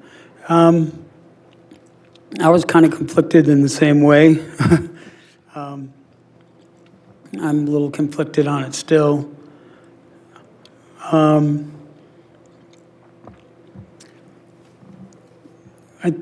I know of the issues they're talking about, and I think I'd like to recuse myself also. Abstain, yes. Okay, so in this case, the motion failed. Okay. Thank you. Thank you. I'll go back to the drawing board. Where do we take it from here? Yeah, sure. Moving forward, there's a couple of different options that the council will consider, and none of these are urgent for this evening. You'll have a four-member commission, and that's certainly sufficient to conduct business as usual. Process can move forward. The nominating member can choose to wait until such time as there seems to be consensus to move the applicant forward. And that would obviously be at your discretion. Should you choose to select a different candidate, you're obviously welcome to do that as well. But from what we heard this evening, it sounded like there was consensus upon a resolution of any outstanding issues. And so with that, the commission can certainly move forward and conduct business as needed. So there's nothing urgent at this time. And the issues are being resolved, hopefully, so we'll see. Okay. All right, thank you. Now we're moving on to item number 20. Do we have a report? Yeah, good evening, Mayor and Council. The item before you tonight, recommendation is that the Town Council authorizes the submittal of TDA grant application for the following projects and commit to providing matching funds for each project if awarded TDA funds. The first project we are proposing today is Yucca Valley Pedestrian Safety and Connectivity Enhancement Project, that is Yucca Valley Elementary School. And the other one is Yucca Valley Pedestrian Safety and Connectivity Enhancement Project, that is in regard to Yucca Valley High School. Victor Ladoa, our engineering technician, will give the staff report. Thank you.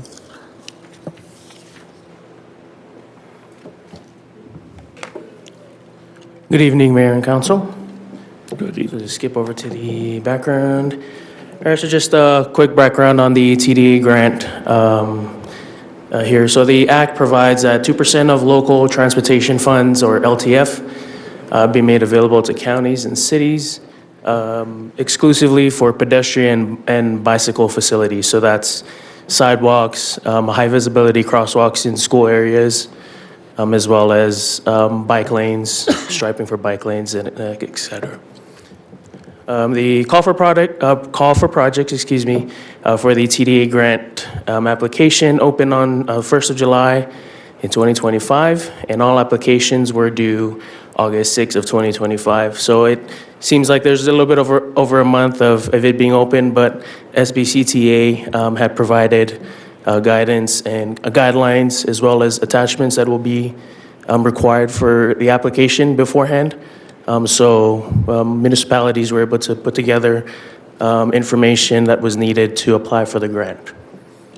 And the project, there are three categories that SBCTA had laid out for this application. So the first project category is maintenance projects.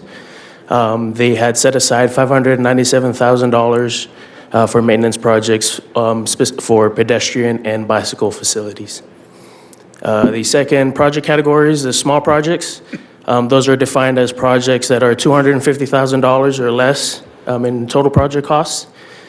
$2,689,650 were set aside for those projects, and large projects being project costs that are over $250,000.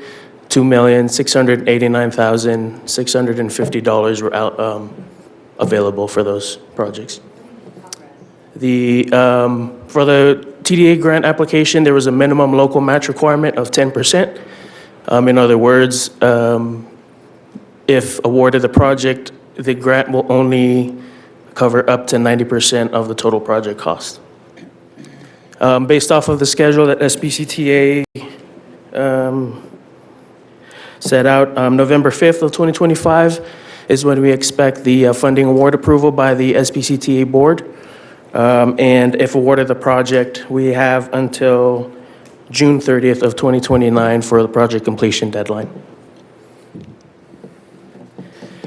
So based on observations and findings from previous grant funding applications, specifically for pedestrian facility projects.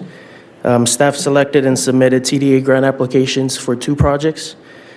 And we believe that they meet funding eligibility requirements and are likely to result in a high scoring based off of the rubric for the grant application. So the first project we have here is the pedestrian safety and connectivity enhancement for the elementary school. So this is over by Onaga and Hopi Trail. The project connects existing pedestrian facilities. So there's, from previous projects that we installed sidewalk for the school areas, we're just connecting existing pedestrian facilities for ease of access and commute to school and to Jacobs Park there on just to the south of the elementary school. So the project includes sidewalk, curb gutter, and 88 curb ramps along Onaga Trail, Hopi, Pueblo, and Santa Fe Trail. So on the picture there on the map, the blue lines indicate your sidewalks, and then the yellow highlights are your 88 curb ramps and the high visibility crosswalks in the school areas. The second project, same project title, but this is for the high school. So these are, like the first project, connect existing pedestrian facilities to encourage a safe and healthy commute for the students that attend Yucca Valley High, as well as community members that live in neighboring residents. This project also includes sidewalk, curb and gutter, 88 curb ramps, and these are on Onaga Trail and Sage Avenue south of Onaga Trail.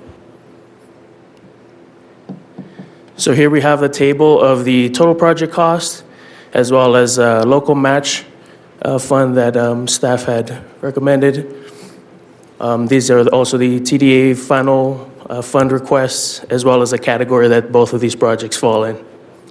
So the elementary school, Yucca Valley Elementary School, total project cost is $993,562.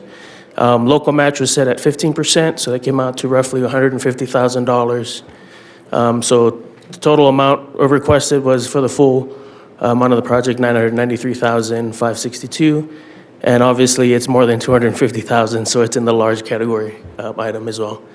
And Yucca Valley High School, total project cost came out to $620,655. Local match of also 15%, so that number came out to around $100,000. And total fund requested was $620,655. And that also fell in the large category item. So recommendation this evening is to authorize the submittal of the TDA grant applications for the following projects and commit to providing matching funds for each project if awarded TDA funds.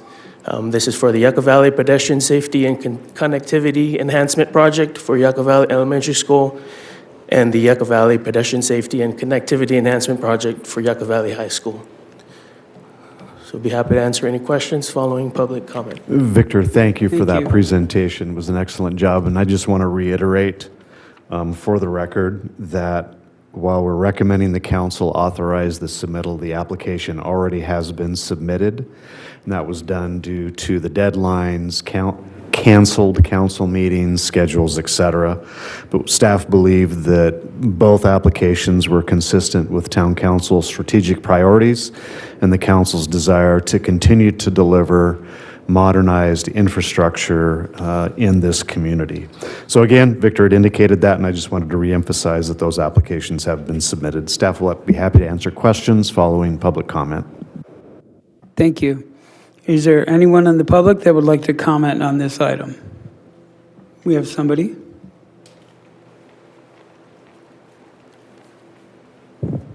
Hi, Susan. Are they talking about putting the sidewalks in on both sides of the street on Onaga from the high school? Does anybody know? The map was up there. I don't recall. Is it on both sides? Or just one side? On the Yucca Valley High School, the Yucca Valley High School project or elementary school? Valley High School on Onaga. I believe it's on the south side of Onaga Trail. But let me bring IT, up can you pull that graphic back up, please, of the second grant application by the high school? both sides? So both sides, sidewalks are included on both sides to the east of Sage, and there's a short segment just on the south side to the west of Sage, on Onaga. Right, I'm talking about the side on the east. Yes. And what do you have to do about the Joshua trees that are all along there? We have to deal with state regulations. Oh, gosh. Yeah. We have similar sentiments on that issue, yes, ma'am. Yeah, okay, all right, so, because I know I used to walk up and down there, and it's very dangerous. You really do need the sidewalks, but there are Joshua trees that are right there, so, okay, well, thank you. Thank you, Susan. Anyone else in the public? Okay, let's take it back to the council. Yeah, is this the same kind of funding as Safe Routes to School? Is it just a nickname that's used for this, or is this different type of funding? This is under the SBCTA's TDA, so the Transportation Development Act grant. So it's similar but different. Okay, and then when we applied for this, last time when we had a Safe Routes to School one, we had a pretty good idea that we were a high candidate, a lot of need, and that it was probably going to happen, which it did, and it's amazing the difference it made for safety, and I also noticed that area that we were speaking about by the high school, that is extremely traveled by students. So we're not building a sidewalk that won't be used. There are kids on that road all the time, and it is a real safety issue with the Joshua trees or not. It needs to be done.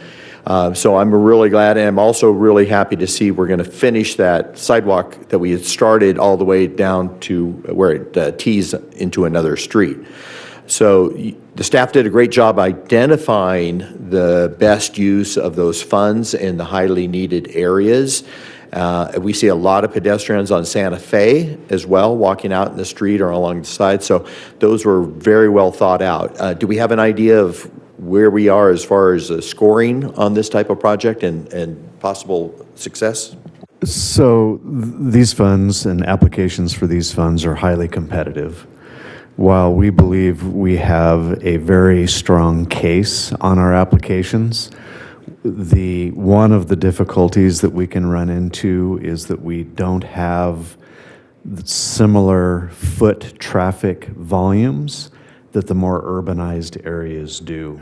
So that's what we're competing against. We think our projects are highly qualified, but it's going to depend upon the competition and those applications that we're scored against. The other concern I have is we put in a lot of sidewalks, and then I see weeds growing up between the asphalt and the curb and gutter, and I see weeds and debris on the sidewalks and the maintaining those, and I know that we build them, but no one maintains them. And if they're in front of someone's home, they're supposed to maintain them themselves. But there's long stretches that are washed out or unsafe now because of the sand. So we're having internal discussions exactly on that topic and how best to address it. And while it's a separate issue from this evening, your points are extremely valid and correct, but we are having separate internal discussion on the best approach to address those issues. Thank you. You're welcome. Anyone else? No? Anybody over here? Yeah, I'm just curious, what would be the timeline? When would we expect to hear back on this? This was, I believe, November 5th was when they anticipate announcing those that are going to be awarded funding or recommended for award of funding. All right, thank you. Just real quick. I've just been a champion of these improved pedestrian paths throughout our community, especially around Yucca Valley Elementary School, and slowly reaching out to the highway. Eventually, we may see those routes go all the way to the Brim Park area for the aquatic center. And also for the high school, we're starting to develop that also, so we can get our students for after-school programs in other areas like the Boys and Girls Club, certainly the ARC, and over at the community center, library, all these things. It's been a long road. It's been, 8-10 10 years of planning and starting to see it build out. And congratulations to staff for sticking with it and knowing the importance of safe pedestrian paths in our community. Thank you. I have one question. Yes, go right ahead. If we up our contribution matching funds, does that score us better? So higher than the minimum does help with scoring. That's why staff has already in the formulas submitted, increased it above that minimum amount. Okay, thank you. Okay, do we have a motion and a second? I'll move we approve. I'll move we approve. Councilmember Lombardo moves. Dennison will second. Councilmembers Abel? Yes. Dennison? Yes. Lombardo? Yes. Schooler? Yes. And Mayor Droz?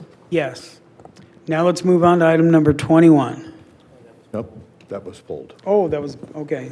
Item 21 was tabled Yes. to a new that was the future one. meeting. So we'll go on to 22. Item 21 was on my table, but.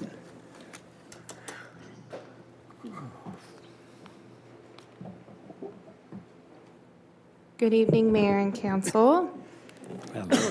Be introducing Civic Clerk, the town's new agenda management system, providing an update on that.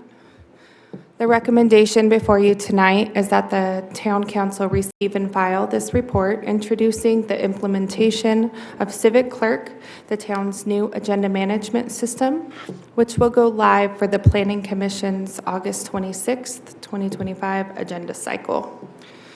A little background, in 2015, the town contracted with IQM2 for agenda management.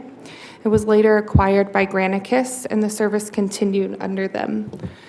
Granicus announced the sunset of IQM2 software with the support ending in late September of 25, and as a result, the town was required to identify and implement a replacement system.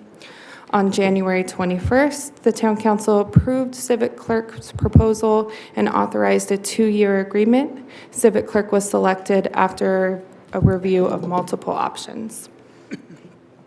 So why Civic Clerk? Improved live support and interface. It integrates well with our town's electronic records, streamlines workflows for staff, enhanced public access to agendas and materials, and from a clerk standpoint, as a one-click publishing for agendas, minutes, and meeting media. This is a snippet of what our public portal will look like. As you can see on the left side, they can search for meetings with the calendar approach. They can filter by date. And the top, they can filter Planning Commission, Town Council. They also have this neat feature on the right, search, and they can search content, meaning that they can type in capital improvement projects and find the related agendas that would have that staff report in it, which makes it really nice. You don't see it here right now, but on the right side, you would see the agenda, little icon next to it when the minutes were published. The minutes and the media would be right there too. Really one click for the public as well. It's really nice access. So our timeline for this, we've been doing some staff trainings. We anticipate that the Planning Commission next week, August 26th, will have their first meeting using the Civic Plus agenda system. And then the first meeting in September for Town Council. We anticipate a full transition by the end of September. Future enhancements, providing tablets to commissioners and council members by the end of 2025, which would help us move toward a paperless agenda process, increased access and efficiency during these meetings. I didn't put a snippet of the board portal, but you guys would have access to make notes on your agenda, and it would save it's a web-based, you would use that and you can save your notes specifically to your profile. And with that, we are very excited for this transition and improvements it'll bring to all the users. I can take questions following public comment. Thank you. So I guess we're moving towards getting rid of this, right? That'll be good. Anyway, so let's see, public comment. Is there anybody in the public that would like to make a comment? Let's bring it back to the council. I'll need a tutorial. I'll make a comment. Yeah, the improvements in technology since I first became a council member to today has drastically changed the website. So much more user-friendly. It looks so much more professional, and this helps with going paperless as much as possible. So I appreciate the investment, and I'm looking forward to the training as well. Councilmember Dennison. Thank you, Mayor. So from the beginning, when I came to the town on the council, I noticed, as many others had, the importance and the lacking in our area for technology. And so we've worked hard to improve our network. We have fiber to all of our facilities now. So our network's taken care of, our hardware's been taken care of. We have excellent hardware production crew teams to work on this, and now we're into the software phase. So thank you. We're set well. It's going to do us well, and I think it's going to help staff a lot of some of the redundancy, as Mayor Droz had demonstrated with the catalog that he has. So thank you for the hard work. I know it's not easy to make transitions like this, but we're all going to do it. We're going to work together. It's going to make it happen. Thank you. Thank you. Councilmember Schooler, anything? No, I think it looks great. I've seen us make regular improvements along the way over the years, and this looks like a great next step. So congratulations. Thank you. All right, who wants to make a motion? Oh, receive and file. Gosh, you guys are correcting me all over the place tonight. So receive and file. Future agenda items. So I'd like to start. I do have one. I'd like to get back on track, and maybe soon in the future we can talk about dirt roads again. It's been a while, and see what progress we're making, if any. So let's see what happens with that. If we can get that on the agenda, that'd be good sometime soon. Anybody else? No? Okay. Public comments. The town council takes this time to consider your comments on items of concern which are not on the agenda. When you are called to speak, please state your name and community of residence. Please limit your comments to 3 minutes or less. Improper behavior which disrupts, disturbs, or otherwise impedes the orderly conduct of the meeting will result in forfeiture of your public comment privileges. The town council is prohibited by state law from taking action on discussion items not on the printed agenda. So is there anyone in the public that wants to comment on anything? Thank you, Mayor. We have a few requests to speak. First is Cheryl Contopoulos.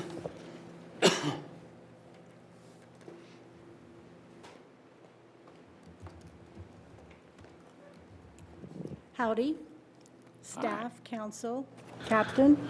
This is my grandson, who used to volunteer with me at Joshua Tree when I was taller than him.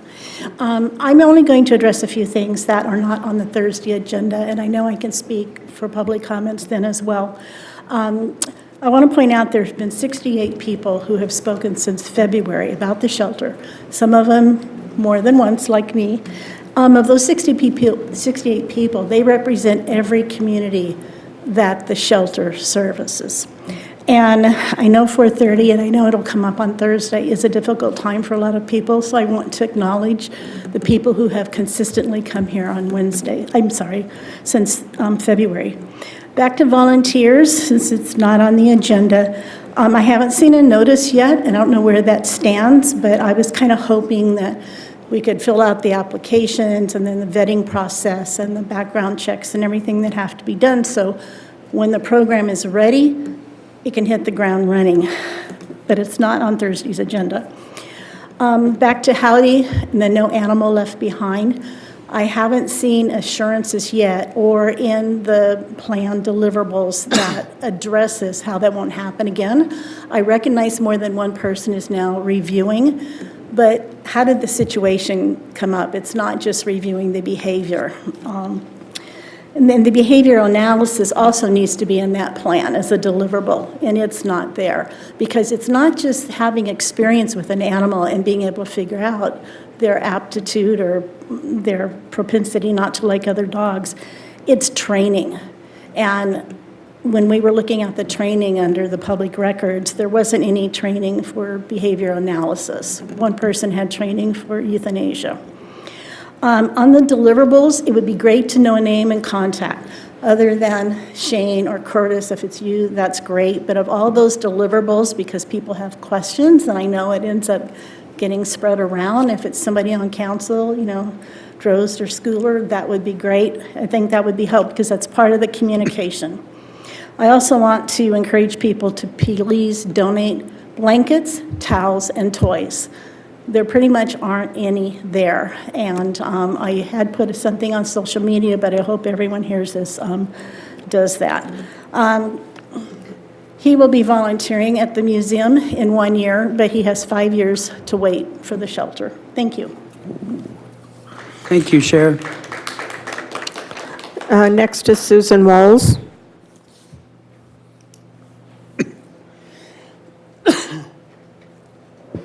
Hello, Susan again. Kind of the same idea as far as on the shelter, the volunteer program. We were hoping we could get it up and going and running. I know there's going to be some background checks or whatever they said, and you have to go through and answer all the questions on that paper. Are those applications going to be available on this Thursday meeting? The applications for the volunteers? Oh, you can't answer questions. Just, never mind. Okay, so I would like to see if we can get that, having at least some volunteer applications for Thursday. Also, for me, it's no problem being here at 4:30, but I know that if there's somebody that has to work, that's going to be a condition where they might not be able to either make the whole thing or just be late all the time. If we could make it at maybe a different time, maybe, I don't know, maybe the same time as this, 5 o'clock. I don't know how it goes for the council members that are going to be, also there. But the volunteers is a big thing that we really need to get going. And then also as far as, I'm not quite sure how that committee is going to be worked with the whole gamut of how everything goes, but I guess we'll go over that on that day on Thursday. We'll find out some more information. Once again, I noticed you had the recognition of employees leaving, but we didn't see Doug. But he, according to everything, they said that Friday was his last day, so, but again, you can't tell us. Okay, I'm sorry. I keep asking questions and I can't get any answers. All right, well, anyways, just here to say, I want to remind everybody that we're still wanting to have some updates on the shelter. I would like to see if we could get the shelter on the agenda. I would have liked to had, if you had it on this day's agenda, that would have been a nice update with all the changes that's happened. And I know we have the Thursday meeting, but as far as just having it on the agenda, even if there's nobody here that want to talk about it, just say a quick blurb, and then that's it, and that would be enough to get us so that we're not going to be on your backs saying, hey, what about this, what about that? So I'll see you Thursday. Thank you. Thanks, Susan. Susan Herring.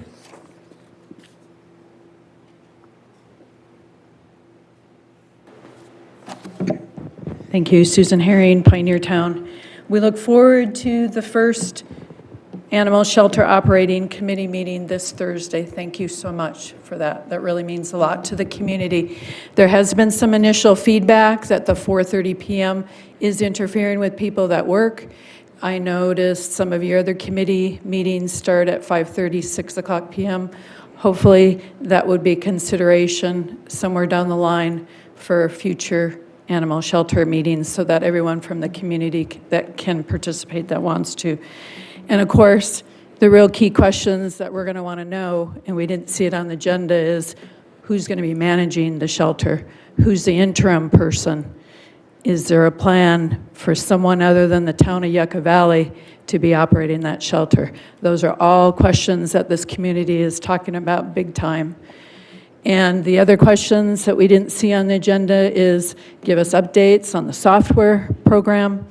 Where are we with the volunteer, the foster programs, and spay and neuter bus? I know it was originally talked about in September, you'd have another one. September's just around the corner.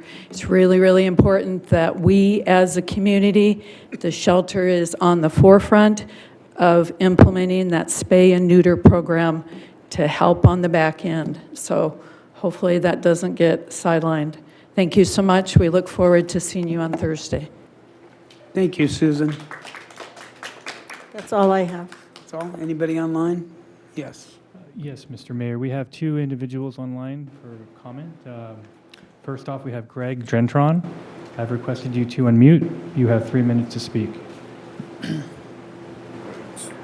Good evening, everybody. Greg Gendron, Yucca Valley resident since 2017. Big-time animal lover and apparently animal advocate for the animal shelter and musician guy that has to go to town council meetings all the time. This is a meeting to ask questions, and all of us have millions of questions, so I'm going to try to just do statements. This is something that's real important to all of us, and it was just mentioned. Please put the Yucca Valley Animal Shelter on every town council meeting agenda moving forward. The reason why the Yucca Valley Animal Shelter is one of the most important issues that the community is involved in and interested in and looking for improvement from the town leadership.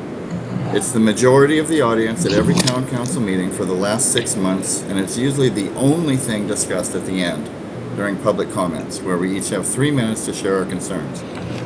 The Yucca Valley Animal Shelter is the only thing that the community keeps demanding to be on each town council meeting agenda.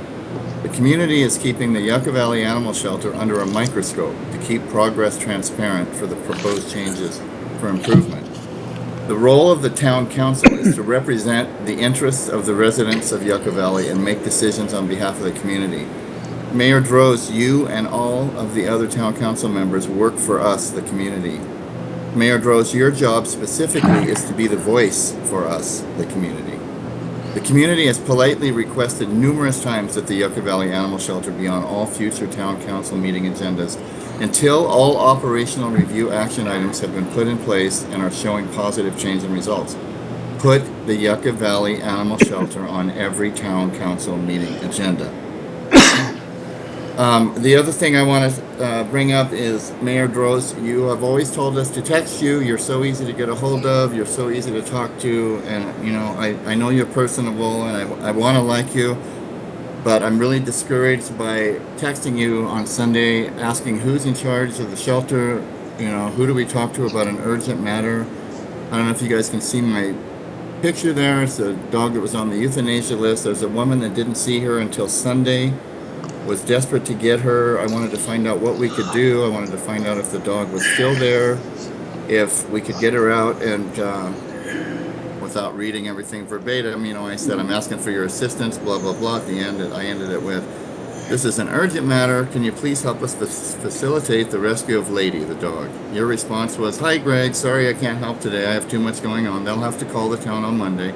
Hopefully the dog's still alive and available. And then you apparently thought she sent that on the 15th, and that was her subject matter that said the 15th. So she actually sent her message on Sunday, and I reiterated, all I want to know is who's running the shelter. Your next text to me was, I have no idea. Greg, your time is up. Sorry. Thank you very much. Is there someone else online? Yes, we have one more speaker. Emmy Wonderpup, I've requested you to unmute. You have 3 minutes to speak. Melissa Spur, Joshua Tree, and I also, of course, want to talk about the animal shelter. I just want to second everything, you know, just confirm and agree with everything that Greg and Cheryl and Susan, both Susans, said. I also want to say thank you. Thank you so much. At that last meeting on June 15th, I know it was really wild, Emotions were high, but thank you for your contrition. That was a beautiful maxima mea culpa that is seldom seen in public from public officials. So thank you to all of the town council members. Thank you to the town management for that. And I want to thank you for putting your money where your mouth is, because after that meeting, shortly after that, we heard about the retirement of the controversial animal shelter employee that everybody wanted out. I thank you for not honoring him here at the meeting. I was a little concerned that the outgoing employee would be him. I appreciate that. And I think there is a lot to be done, as others have pointed out. And I look forward to hearing about that at the committee meeting. And I also want to say, Mayor Droz, I think you may have heard incorrectly someone calling you liar, liar, maybe not. I was in the crowd, and what I heard was fire Doug Smith, and everybody was saying it not in unison. So you may have heard fire, fire, and it was part of a chant to fire Doug Smith. So anyway, I just want to say I have a lot of hope for the future of the animal shelter, and like I said, I agree with everything that everyone who spoke before me said. Thank you. Thank you, Melissa. No one else? Okay, we're going to move on to staff reports and comments. Thank you, Mayor. Captain, anything? Deborah, this evening? Shane, anything? Just a couple things this evening, Mayor and Council. You may have seen the press release that went out on the town's annual Cape and Slurry Seal project. That project started off this week and will be going through September. It's going through different parts of town. We always encourage folks to please be careful when you're in those construction zones. Watch out for the contractors and their employees. Thank you to Victor and Jared tonight. Excellent job on the two presentations on technical issues. They bring forward some difficult items, and they did a wonderful job tonight. Council had previously adopted an ordinance regulating outdoor sidewalk displays for commercial establishments. Town staff has recently completed an inventory survey of those establishments. Written correspondence has gone out to those establishments fronting on State Route 62 and 247, providing them with the background information, copies of the ordinances, copies of applications to bring their outdoor displays in compliance with the recently adopted code within the next 60 days. So that process is currently underway. It's hard to believe, but the Aquatic Center, on its current schedule, will be completed by the contractor in less than a year. It's very, very exciting to see that occurring, so we're going to keep that project on schedule. And moving forward, final comment, State Fish and Wildlife filed the notice of determination for the CEQA document for the pickleball courts with the State OPR, Office of Planning and Research, which means they've concluded their process, but they still have not put the permit in our hands. We are going to be applying as much professional pressure as we can upon Fish and Wildlife to issue that permit to us so that we can proceed with the pickleball court project here at the community center. That concludes my comments this evening. Thank you. Thank you, Shane. Appreciate that. Chief Villarino, I see you back there. It's about time that we have an update from San Bernardino County Fire. Let's get that on one of our upcoming agendas. A couple of comments for the council this evening. Two of your director managers are out. Sue and some of her team are participating in the CalPERS Pathways for Leadership for Women conference in Anaheim. And so we're grateful that they have the opportunity to be encouraged in that effort. And then Alex, along with our park superintendent, is attending the American Public Works Association conference in Chicago. A great opportunity for them to connect and to be able to see what some of the industry trends are in training, as well as equipment and methods, things of that nature. So excited about that. The Fish and Game Commission met last week and adopted the conservation plan. As a reminder, the conservation plan really is not focused on rules and regulations related to the Western Joshua Tree, but rather how do they continue to promote conservation of the species. And so there are still a number of questions in terms of how does it apply in actual practical application here in Yucca Valley on a go-forward basis. There are still some needs that we have that are not addressed through, obviously, the conservation plan. But at least that effort has hopefully freed up some time for the department then to be able to focus on the actual practical implementation of the Act, or CISA, as the case may be. Along those lines, High Desert Water District, if you've been in the country club area, is underway with their project. We'll be in touch with them to provide an update again to the community. We can't overestimate how much benefit that grant project has to this community, particularly the ones that are in phase 2.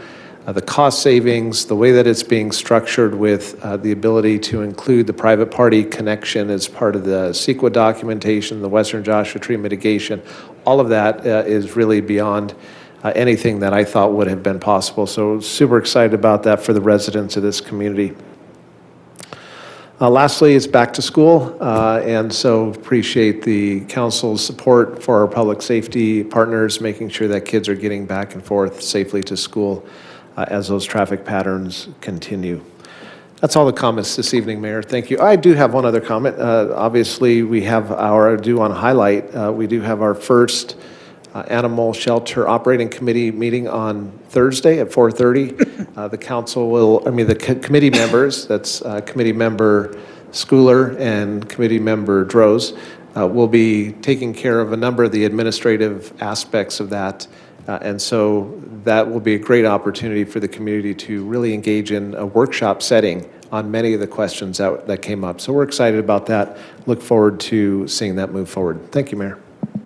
Thank you. Mayor and council member reports and comments. Council member Dennison.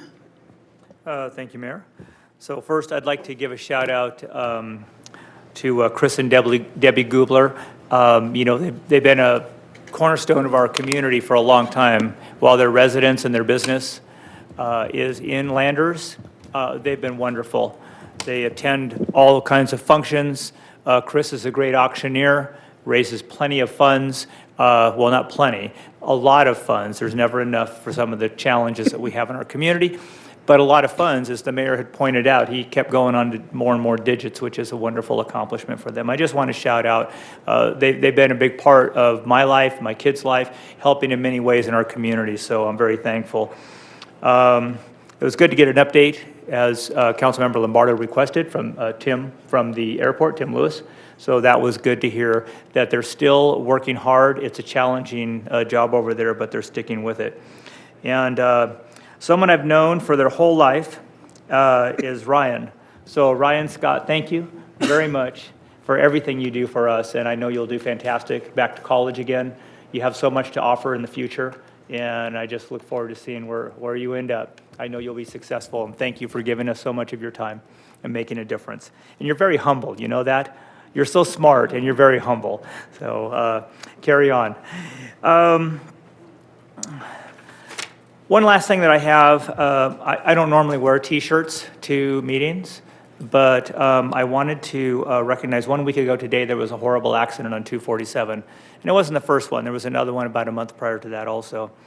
But someone in our community, Dietrich Kelly, which worked for Southern California Edison, owns what used to be Yucca Valley Rentals, now KK Rentals for his name.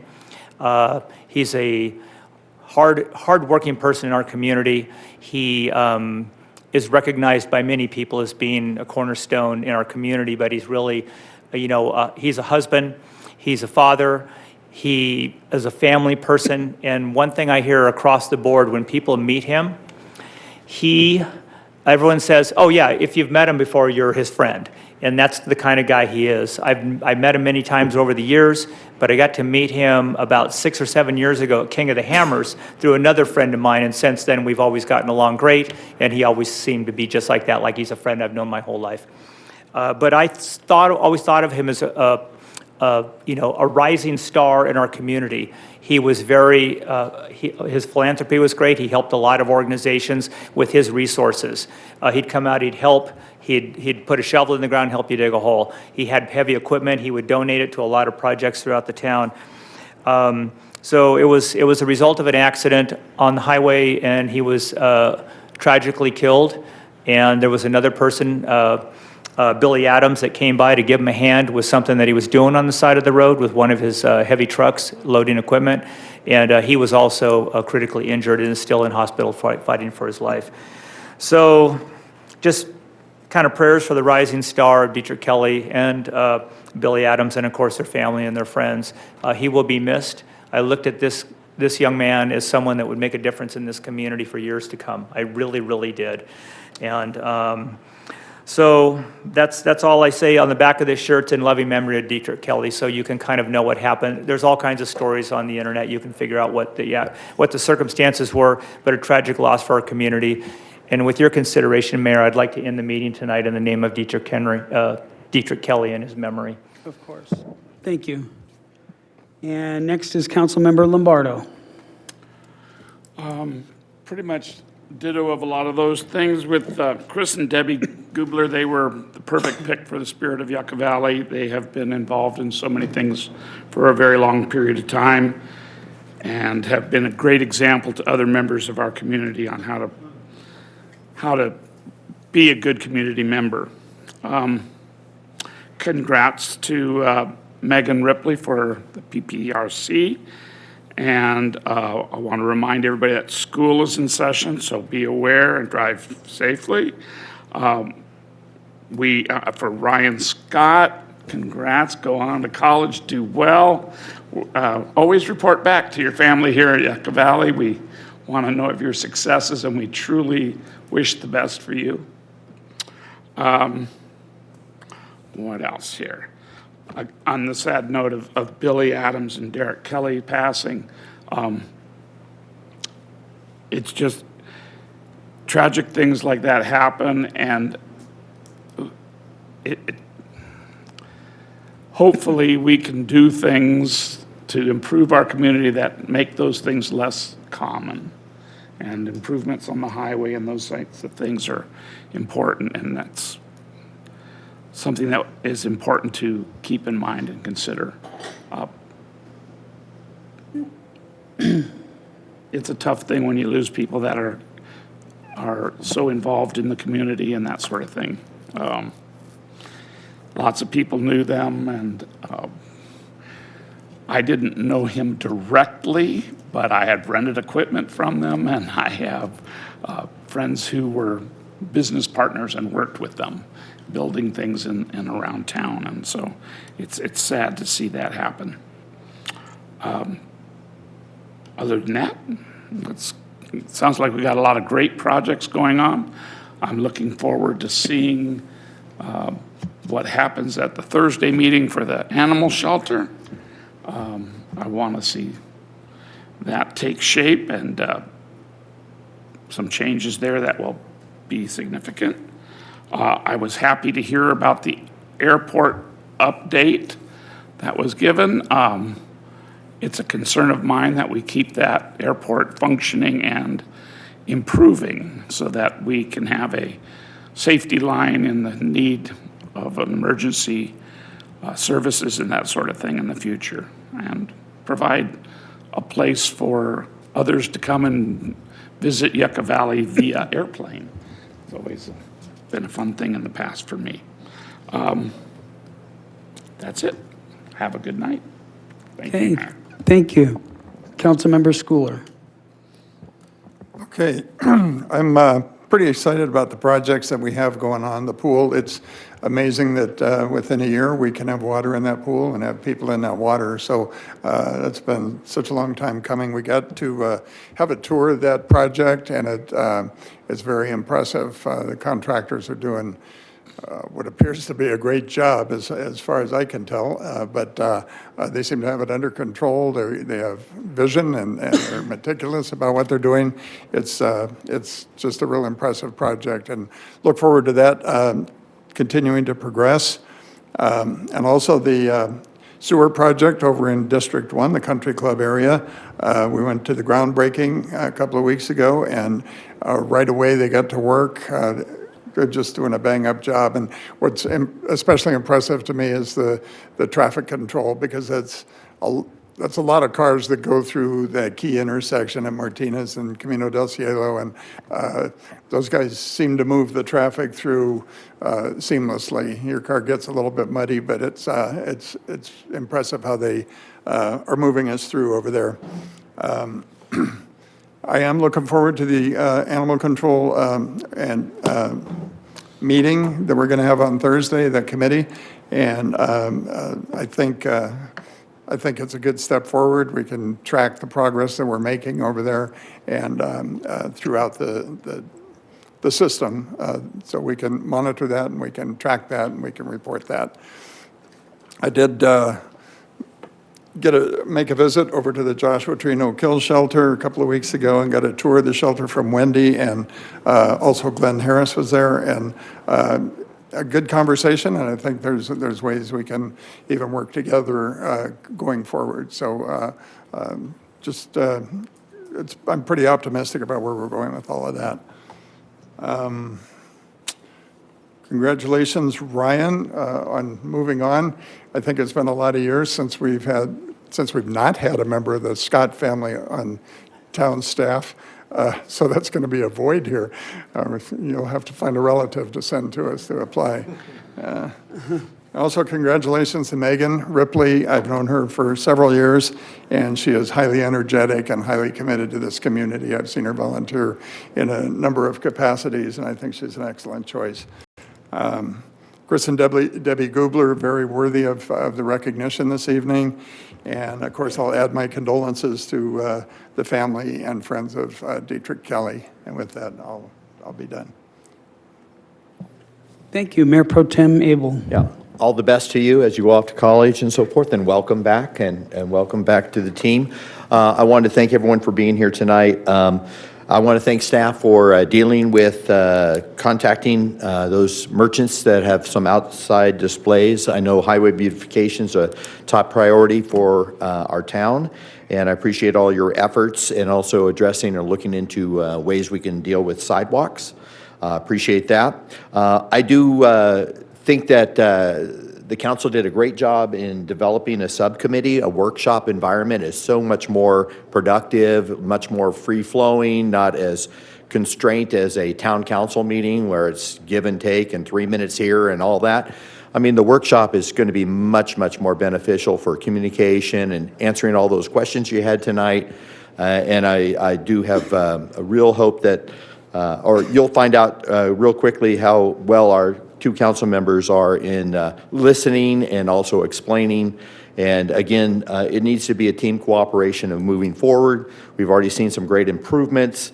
Of course, we're understaffed right now, looking for management and so forth, so we won't be able to address all those programs we want as quickly as possible, but we're going to get there, and I appreciate everyone being here tonight, and all the best to you, and thank you, Mayor, for running another good meeting.